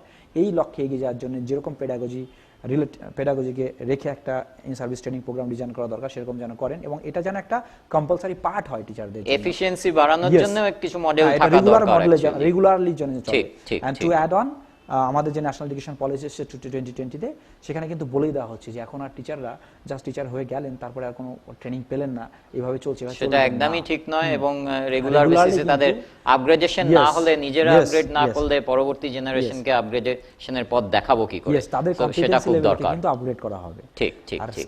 সেকেন্ড হচ্ছে একটা পয়েন্ট যেটা আমি বলতে বলতে থেমে গেলাম, সেটা হচ্ছে আপনার in service training programme. In service training programme এখন যদি আমি এনসিটির বিএড প্রোগ্রামের কারিকুলামকে দেখে নিই, আমি assistant professor from the department of teachers training, so I can tell you about that. Right. So আমি এটাই আপনার কাছে জাস্ট জানতে চাইছিলাম যে অনেক সময় আমরা দেখি পার্টিকুলারলি স্কুলের যে সমস্ত মাস্টারমশাইরা রয়েছেন, পড়াচ্ছেন, যেটা খুব ভাইটাল একটা পার্ট, আমাদের বেসিক্যালি আমাদের সমাজের পিলারটাও সেখান থেকেই শক্ত হওয়ার কথা এবং হচ্ছে। তো সেই সমস্ত টিচারদের ইন সার্ভিস ট্রেনিংয়ের ব্যবস্থা কি ধরনের আছে? কলেজে অনেক সময় যেটা আমরা দেখতে পারি যে রিফ্রেশার্স কোর্স, ওরিয়েন্টেশন প্রোগ্রাম, সেই সমস্ত থাকছে, যেটা হয়তো স্কুল লেভেলে সেই ধরনের জিনিসগুলো নেই। সুতরাং স্কুলেও তাদের আরেকটু regular upgradation of their knowledge করবার জন্য যদি কিছু ইন সার্ভিস প্রোগ্রামের কথা বলেন, কিছু আছে কিনা, বা সেটা নিয়ে আমরা কি ভাবতে পারি? ডিপার্টমেন্ট অফ স্কুল এডুকেশন অনেক প্রোগ্রাম এভাবে করে থাকেন, এসএস এর আন্ডারে করে থাকেন, আরএমএস এর আন্ডারে করে থাকেন, আইডিসি মানে integrated education for disable children, এই স্কিমের আন্ডারে এই প্রোগ্রামগুলো করানো হয়। IDSS, inclusive education for disable at secondary stage of schooling, এটা করানো হয়। ইভেন বেঙ্গলেও এর আন্ডারে অনেক ট্রেনিং প্রোগ্রাম করানো হয়, বাট আমার মনে হয় সেটা হয়তো খুব একটা বেশি পরিমাণে অ্যাডিকুয়েট নয়। আমার মনে হয় আরও মডিউল, আরও ট্রেনিং, রিগোরাস ট্রেনিংয়ের প্রয়োজন আছে যদি আমরা ইনক্লুসিভ এবং কম্পিটেন্ট টিচার পেতে চাই। আমার মনে হয় আরও দরকার আছে। এক্ষেত্রে যেটা হতে পারে, ইনস্টিটিউট অফ হায়ার এডুকেশন যারা এখন নিউ কোর্সেস লঞ্চ করছে, নিউ কোর্স ডেভেলপ করছে, সেখানে হয়তো অ্যাড অন কোর্সেস আপনি হয়তো নাম শুনে থাকবেন। তো আমার মনে হয় ন্যাশনাল ইনস্টিটিউটের সামনে এগিয়ে আসতে পারে, স্ট্যাচুটরি বডিজগুলো সামনে এগিয়ে আসতে পারে, ইনস্টিটিউট অফ ন্যাশনাল ইম্পর্টেন্স আগে এগিয়ে আসতে পারে, আমাদের national university of education planning and administration যারা আছে তারা এগিয়ে আসতে পারে, আমাদের ইউনিভার্সিটিসগুলো, হায়ার এডুকেশন ইনস্টিটিউটস এগিয়ে আসতে পারে বিভিন্ন অ্যাড অন কোর্সেস নিয়ে, পার্টিকুলার ডিসেবিলিটি নিয়ে, ডিসেবিলিটি পেডাগজি নিয়ে, বা পার্টিকুলার ইনক্লুসিভ এডুকেশনকে নিয়ে, ইনক্লুসিভ এডুকেশন পলিসিকে নিয়ে, লেজিসলেশনসকে নিয়ে ছোটো ছোটো অ্যাড অন প্রোগ্রাম করতেই পারে। এই প্রোগ্রামগুলো স্কুলের সাথে টাই আপ করেও করতে পারে। যেমন আজকে হায়ার এডুকেশন ইনস্টিটিউশনে একটা কাজের ইন্টিগ্রাল পার্ট হয়ে দাঁড়িয়েছে এরকম যে তারা কমিউনিটির সাথে কোলাবোরেট করবে, স্কুলকে ইনটেক করবে। যেমন আমার কলেজ 10টি স্কুলকে ইনটেক করেছে, এবং আমরা স্কুলে যাই, দেখি কেমন ধরনের পড়াশোনা করানো হচ্ছে এবং কিভাবে স্কুল এবং হায়ার এডুকেশন ইনস্টিটিউট এবং স্কুলের সঙ্গে কানেকশন এস্টাবলিশ করা যায়, তাদের প্রবলেমগুলোকে জাজ করা, অ্যান্ড অ্যাকর্ডিংলি আমরা রিসার্চকে ডিজাইন করা, রিসার্চ টপিক নেওয়া, সেখান থেকে রিসার্চ করা এবং সেই প্রবলেমগুলোকে সলভ করা, একটা সমন্বয় তৈরি করা, অ্যাকচুয়ালি একটা inclusive effort between the different educational academic institutes Yes, yes. within the country, যদি সবাই একটা ইনক্লুসিভ মোডে এগিয়ে আসে তাহলেই হয়তো আমাদের ইনক্লুসিভ এডুকেশনটা আরো সার্থক হবে বলে আমার মনে হচ্ছে। সব জায়গা থেকে আমরা তো সবার থেকে সবসময় শিখছি নতুন নতুন জিনিস, তো সবার মধ্যে যদি একটা ইনক্লুসিভনেস তৈরি করা যায় তাহলেই হয়তো এই এনভায়রনমেন্টটা এবং ইনক্লুসিভ এডুকেশনের যে মূল মন্ত্র সেটা সার্থক হবে। And certainly the children with special need যারা রয়েছেন তাদের যে বিভিন্ন স্কোপস অ্যান্ড ফিউচার সেগুলো আরো ব্রাইট হতে পারে। এক্স্যাক্টলি। আর আমার মনে হয় আমাদের যে টিচার্স ট্রেনিং প্রোগ্রাম আছে তার যে কারিকুলাম আছে সেটাকে আরো অ্যাডভান্স করা দরকার, বিশেষ করে ডিসেবিলিটি সেক্টর থেকে অ্যাডভান্স করা দরকার। এখনো যদি সিলেবাস আমি দেখিনি সেখানে হয়তো 5 টাইপ আর 7 type of persons with disability সম্পর্কে সিলেবাসে রয়েছে, কিন্তু আমাদের এখন 21 টাইপ অফ ডিসেবিলিটিস আছে। তো বাকি ডিসেবিলিটি সম্পর্কে যদি নলেজই না থাকে তাহলে তাদেরকে আমরা আইডেন্টিফাই করতে পারবো না, তাদের প্রবলেমের নেচার কি সেটা জানতে পারবো না। আমি যদি প্রবলেমই না জানি, আইডেন্টিফাই না করতে পারি, তাহলে তার প্রতি যে অ্যাটিটিউড একজন টিচার হিসেবে আমার সেটা কিন্তু চেঞ্জ হবে না, ওয়েলকাম করতে পারবো না। আর যতক্ষণ না পর্যন্ত সেটাকে তার প্রবলেমটাকে জানতে পারছি, তার নেচারকে জানতে পারছি, তার প্রতি আমার অ্যাটিটিউড চেঞ্জ না হচ্ছে, ততক্ষণ পর্যন্ত কিন্তু ইনক্লুশন হবে না। সো আমার মনে হয় যে আমাদের টিচার্স ট্রেনিং প্রোগ্রাম যেগুলো আছে তার সিলেবাস, তার কারিকুলামকে আরও অ্যাডভান্স করা উচিত, আরও ইনক্লুসিভ করা উচিত, এবং এই ডিসেবিলিটি রিলেটেড এবং ইনক্লুসিভ এডুকেশন রিলেটেড কন্টেন্টগুলোকে আরও বেশি করে অ্যাড করা উচিত। অ্যাট দ্য সেম টাইম আর একটা জিনিস আমি অ্যাড করতে চাই যে দেখুন টেকনোলজি, রেভলিউশন অফ টেকনোলজি আমাদের প্যান্ডেমিক খুব ভালো করে শিখিয়ে দিয়েছে যে টেকনোলজি কত বড় রোল প্লে করতে পারে। See technology can be a technology for a person can be something, with the help of that a person can do something, right? But technology persons with disabilities এর ক্ষেত্রে impossible কে possible করে তোলে। একদম একদম, তার তো বহু উদাহরণ আমাদের সামনে রয়েছে। তাদের ক্ষেত্রে ইম্পসিবল কে পসিবল করে তোলে। উই ক্যানট ইমাজিন যে একটা ছোট্ট টেকনোলজির সাহায্যে একটা স্পেশাল নিড চাইল্ড কি এক্সিলেন্ট পারফর্ম করতে পারে এবং তারা কতটা এনজয় করতে পারে তাদের লার্নিং প্রসেসকে। কারণ এই টেকনোলজির মধ্যে দিয়ে ওই যে multiple ways of presentation, multiple mode of engagement and multiple means of assessment, UDL model, এটাকে খুব সুন্দরভাবে ইমপ্লিমেন্ট করা যেতে পারে। তাই আমার মনে হয় যে সমস্ত ইনস্টিটিউট টেকনোলজি অ্যাডভান্সমেন্টের জন্য রেসপন্সিবল, টেকনোলজিক্যাল রিসার্চের জন্য রেসপন্সিবল, লাইক এনসিটি, এনসিআরটি বা সেন্ট্রাল ইনস্টিটিউট অফ টেকনোলজি যারা আছে, ইভেন আইআইটিস, এনআইটি। বলছিলাম যে ইতিমধ্যে আমরা professor Anupam Basu, NIT Durgapur director, NIT Durgapur, ওনাকে পেয়েছিলাম আমাদের মধ্যে। এই বিভিন্ন রকম ডিসেবিলিটিস নিয়ে টেকনোলজিক্যালি কিভাবে তাদেরকে এগিয়ে নিয়ে যাওয়া যায়, কি ধরনের টেকনোলজি ডিভাইসের ইমপ্লিমেন্টেশন, সেই সম্বন্ধে একটু শুনে নেব উনি কি বলেছেন আমাদেরকে।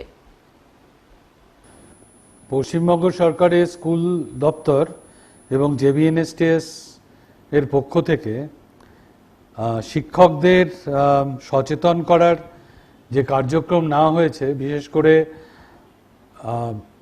বিশেষ ক্ষমতা সম্পন্ন বা চাহিদা সম্পন্ন ছাত্রছাত্রীদের শিক্ষার জন্য, যাদের বলে চিলড্রেন উইথ স্পেশাল নিডস, তাদের জন্য শিক্ষকদের বিশেষভাবে সচেতন করার যে উদ্যোগ নেওয়া হয়েছে সেটা অত্যন্ত সময়োপযোগী এবং গুরুত্বপূর্ণ একটা উদ্যোগ। আজকের দিনে সারা ভারতবর্ষে প্রায় 20 মিলিয়ন মানুষ নানা রকম প্রতিবন্ধকতায় ভোগেন। তার মধ্যে দৃষ্টিহীন, বধিরতা, শ্রবণে ক্ষমতা কম থাকা, অটিজম, লার্নিং ডিসেবিলিটি, বিভিন্ন রকমের ভাগ রয়েছে।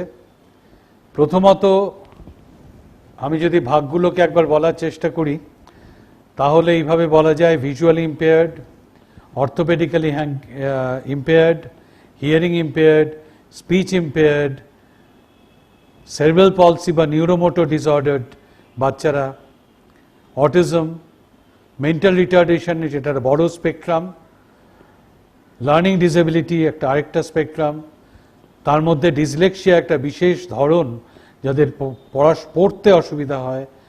এদের সকলের শিক্ষার জন্য আজকে আলাদা রকম ব্যবস্থার কথা সারা বিশ্বে কোথাও ভাবছে না। সব জায়গায় যেটা ভাবা হচ্ছে সেটা হচ্ছে ইনক্লুসিভ এডুকেশন, মানে একই স্কুলের প্রাঙ্গণে সব রকম সুবিধা থাকবে যাতে সব রকম ছাত্রছাত্রীরা একসাথে পড়াশোনা করতে পারে। যদিও আমরা বলছি যে একসাথে পড়াশোনা হবে, কিন্তু তা সত্ত্বেও এই বিশেষ প্রয়োজন যাদের আছে তাদের সেই প্রয়োজনগুলোকে মেটানোর জন্য বিশেষ ব্যবস্থা থাকাও অত্যন্ত জরুরি। তার প্রথম প্রয়োজন হচ্ছে শিক্ষকদের সে ব্যাপারে তৈরি হওয়া, এবং এই তৈরি হওয়ার ক্ষেত্রে প্রথম পদক্ষেপ হচ্ছে শিক্ষকদের সচেতন হওয়া। কত রকমের প্রতিবন্ধকতা আছে, সেই প্রতিবন্ধকতাকে কিভাবে সহায়তা করা যায়, এবং আজকের দিনে দাঁড়িয়ে বিশেষভাবে প্রযুক্তিগত সাহায্য কোন কোন ক্ষেত্রে আমাদের কাছে আছে এবং সেইগুলোকে প্রয়োগ করতে শেখা এবং প্রয়োগ করার ব্যবস্থা স্কুলগুলোতেই করতে হবে। এবং এইগুলো স্কুল কখনোই করতে পারবে না যদি না আমরা যথেষ্ট সংখ্যক এই ধরনের প্রশিক্ষণ প্রাপ্ত শিক্ষকদের তৈরি করতে পারি। কাজে সেই জায়গা থেকে এটা অত্যন্ত গুরুত্বপূর্ণ উদ্যোগ। 1,60,000 মানুষ, শিক্ষকরা এতে অংশ নেবেন, এবং সত্যি যদি আমরা এটা সফলভাবে করতে পারি তাহলে আমরা আমাদের প্রত্যেকটা স্কুলে এই ধরনের শিক্ষকদের দিতে পারবো। শুধু তাই নয়, এর সঙ্গে আমি পশ্চিমবঙ্গ সরকারকে এবং JBNSTSকে আরও অনুরোধ করব যে এই সমস্ত স্কুলগুলোকে যাতে প্রযুক্তিগতভাবে, প্রযুক্তি কিন্তু আমাদের দেশে তৈরি প্রযুক্তিই আছে, আমাদের এখানেই তৈরি, আমদানি করা প্রযুক্তির প্রয়োজন নেই, আমাদের এখানে দেশীয় প্রযুক্তি আছে, সেগুলোকে ঠিকমতোভাবে কাজে লাগানোর ব্যবস্থা করা এবং তাতে শিক্ষকদের প্রশিক্ষণ দেওয়া অত্যন্ত প্রয়োজনীয়। এক্ষেত্রে আমি বিশেষভাবে বলবো, দৃষ্টিহীনদের ক্ষেত্রে এই প্রযুক্তি বা বিশেষ প্রশিক্ষণ হয়তো অনেকটা এগিয়ে আছে, কিন্তু অন্যান্য ক্ষেত্রে বিশেষ করে নিউরোমোটর ডিসঅর্ডার, অটিজম, ডিসলেক্সিয়া এবং হিয়ারিং ইম্পেয়ার্ডের ক্ষেত্রে বিশেষ করে আমার একটা কথা বলার আছে যে এখন কেন্দ্রীয় সরকারও বলেছেন প্রত্যেকটি স্কুলে, প্রত্যেকটি অনুষ্ঠানে অবশ্যই আমাদের একজন সাইন ল্যাঙ্গুয়েজ ইন্টারপ্রেটার রাখতে হবে। কাজে সাইন ল্যাঙ্গুয়েজ শিক্ষিত মানুষরা, শিক্ষকরাও এই স্কুলে প্রয়োজন, যাতে যারা যখন ক্লাসে পড়ানো হবে তখন যাতে যারা শ্রবণ প্রতিবন্ধকতায় আক্রান্ত তারাও যাতে সেই লেকচার থেকে, সেই শিক্ষা থেকে বঞ্চিত না হন, এই সমস্ত ব্যবস্থাগুলো আমাদের করতে হবে। তুলনামূলকভাবে ডিসলেক্সিয়া, মেন্টাল রিটার্ডেশন, অটিজম এসবের ক্ষেত্রে আমরা পিছিয়ে আছি, সেক্ষেত্রে আমাদের বিশেষ উদ্যোগ নিতে হবে এবং প্রত্যেকটি অর্থোপেডিক্যালি হ্যান্ডিক্যাপদের সুবিধা করার জন্য প্রত্যেকটি স্কুলে প্রয়োজন সেই রকম র্যাম্প, অ্যাক্সেসিবিলিটি যেগুলোকে বলে, র্যাম্প তৈরি করা, বিশেষ ধরনের টয়লেট তৈরি করা। এই উদ্যোগটা কিন্তু একটা বড় উদ্যোগ এবং সকলকে সমবেতভাবে এটা নিতে হবে, এবং আমি আশা করি যে JBNSTS এবং শিক্ষা দপ্তর, স্কুল শিক্ষা দপ্তরের এই উদ্যোগ আপনাদের সকলের সহযোগিতায় সফল হবে। ওয়ান মোর পয়েন্ট দ্যাট এক্ষুনি আমি যেটা আলোচনা করছিলাম RPWD অ্যাক্ট নিয়ে, সেটার মধ্যে শুধুমাত্র স্কুলের জন্য, আমরা যদি বলি এটা শুধুমাত্র এডুকেশনাল রাইটস তাহলে কিন্তু হবে না, কারণ এই রাইটটা এডুকেশনাল হতে পারে কিন্তু সেটাকে সাকসেসফুল করতে গেলে আরও কিছু জিনিসের চেঞ্জের নিয়ে আসতে হবে। ফর এক্সাম্পল, যে টেকনোলজি আজকে আমি তৈরি করছি, একটা প্রজেক্টর বা একটা ল্যাপটপ বা একটা সফটওয়্যার, সেই সফটওয়্যারটাও has to be designed in such a manner that it is accessible by each and every child with disabilities. Easy to use. Yeah, Is it user friendly? It is user friendly, and user friendly যখনই আসে সেই একই model UDL, universal design for learning, universal design for accessibility, so সেই মডেলকে follow করতে হবে। তো আমরা যতক্ষণ না পর্যন্ত বিভিন্ন stakeholder, be it scientist, be it engineer, be it architecture, be it person who is constructing the building, or be it a person who is making the chairs and আবার সেই একই কনসেপ্ট, ইনক্লুসিভনেস, সবাইকে এগিয়ে আসতে হবে একসাথে, তবেই successful হবে। তবেই সাকসেসফুল হবে। অবশ্যই। আর সাকসেসফুল হবে তখনই যখন আপনারা যারা এই ট্রেনিং প্রোগ্রামটা অ্যাটেন্ড করছেন সবার ভেতরে এই ইনক্লুসিভনেসটা আসবে, যে আমাদেরকে ইনক্লুসিভ এডুকেশন ইমপ্লিমেন্ট করবার জন্য আরও বেশি আরেকটু অ্যাক্টিভ হতে লাগবে, কোঅপারেটিভ হতে লাগবে, সবাইকে নিয়ে আমাদেরকে এগিয়ে যেতে হবে আগামী দিনগুলোতে। আমি অসংখ্য ধন্যবাদ জানাবো ডক্টর রতন সরকারকে, এতক্ষণ উনি আমাদেরকে সময় দিয়েছেন এবং আপনারা অবশ্যই অনেক নতুন জিনিস জানতে পেরেছেন। অনেক প্রশ্ন আরও রয়ে গেল আপনাদের মনের ভেতরে, সেগুলো আমরা আগামী দিনে আবারও উত্তর দেব আমরা ইন্টারঅ্যাক্টিভ মোডে যখন ক্লাসরুমে যাব। ভালো থাকবেন। আজকে এই তৃতীয় দিনের শেষ পর্বে আপনাদের যে সেন্সিটাইজেশন প্রোগ্রাম, 3 দিনের সেন্সিটাইজেশন প্রোগ্রামটা আমরা আজকে এখানে কনক্লুড করব। আগামী দিনগুলোতে যে দ্বিতীয় পর্বের জন্য, সেকেন্ড ফেজ অফ ট্রেনিং, যেটা আমাদের ইন্টারঅ্যাক্টিভ মোডে হবে, সেই সমস্ত ডিটেল নোটিফিকেশন আপনারা পাবেন খুব শিগগিরই, এবং সেগুলো পেলে অ্যাকর্ডিংলি আমরা আবার আপনাদের সাথে ব্লক স্তরে প্রত্যেক জেলার ব্লক সার্কেল ধরে ধরে আমরা সমস্ত রেজিস্টার্ড যে সমস্ত শিক্ষক রয়েছেন প্রত্যেক স্কুল থেকে তাদেরকে নিয়ে আমরা প্রোগ্রামটা করব ইন্টারঅ্যাক্টিভ মোডে। সেই প্রোগ্রামে আপনারা আপনাদের যে পার্সোনাল প্রবলেমগুলো ইনক্লুসিভ এডুকেশন রিলেটেড বা চিলড্রেন উইথ স্পেশাল নিড কি আপনারা সম্মুখীন হচ্ছেন, কিভাবে তাদেরকে হ্যান্ডেল করবেন, কি আরও করা উচিত, সেগুলো আমরা পার্ট বাই পার্ট আপনাদের সাথে মিট করব এবং আপনাদের ট্রেনিং প্রোগ্রাম চলবে। আমরা আশা করব আপনাদের সহযোগিতার হাত আপনারা বাড়িয়ে দেবেন এবং আগামী দিনে এই প্রোগ্রাম আরও সাকসেসফুল হবে এবং সমাজ আরও এগিয়ে যাবে বলে আমার দৃঢ় বিশ্বাস। ধন্যবাদ জানিয়ে আমরা আজকের সেশন এখানে শেষ করছি। ভালো থাকবেন সবাই। নমস্কার। নমস্কার, ধন্যবাদ। নমস্কার। নমস্কার। প্রিয় শিক্ষক শিক্ষিকা বৃন্দ, বিগত 3 দিন ধরে আমরা সবাই সচেতনতা বৃদ্ধির জন্য আলোচনাগুলো শুনলাম। আমি বিশ্বাস করি এই আলোচনাগুলো আপনাদের মনকে অনেক সমৃদ্ধ করেছে। আমরা যে চিন্তাভাবনার জায়গায় অনেক দ্বিধা দ্বন্দ্ব নিয়ে থাকি, সেই জায়গায় আমরা নিশ্চয়ই অনেক শক্তিশালী হতে পেরেছি। যে শিশু ও কিশোরগুলি অনেক সময় আমাদের ক্লাসরুমের মধ্যে ঢুকতে দ্বিধাবোধ করত, আগামী দিনে আমরা শিক্ষকেরা তাদেরকে সাদরে আমাদের কাছে নিতে পারবো। আমাদের জন্য নির্দেশিকা থাকবে যে তাদেরকে কিভাবে আমরা আগামীর পথ চলায় সাহায্য করতে পারবো। আর একদিনে আপনারা সবাই জানলেন যে ডিসেবিলিটি শুধু 1-2 রকম নয়, সেটা অনেক রকম। আগে হয়তো আমরা ভাবতাম কেউ চোখে একটু কম দেখে, কানে একটু কম শোনে, কিংবা পায়ে একটু অসুবিধা, কিন্তু এখন আমরা জেনেছি তার বাদ দিয়েও আমাদের চারিদিকে অনেক রকমের ডিসেবিলিটি রয়েছে। অটিজম রয়েছে, ডিসলেক্সিয়া রয়েছে, আরও নাম না জানা অনেক রকমের মানসিক প্রতিবন্ধকতা রয়েছে।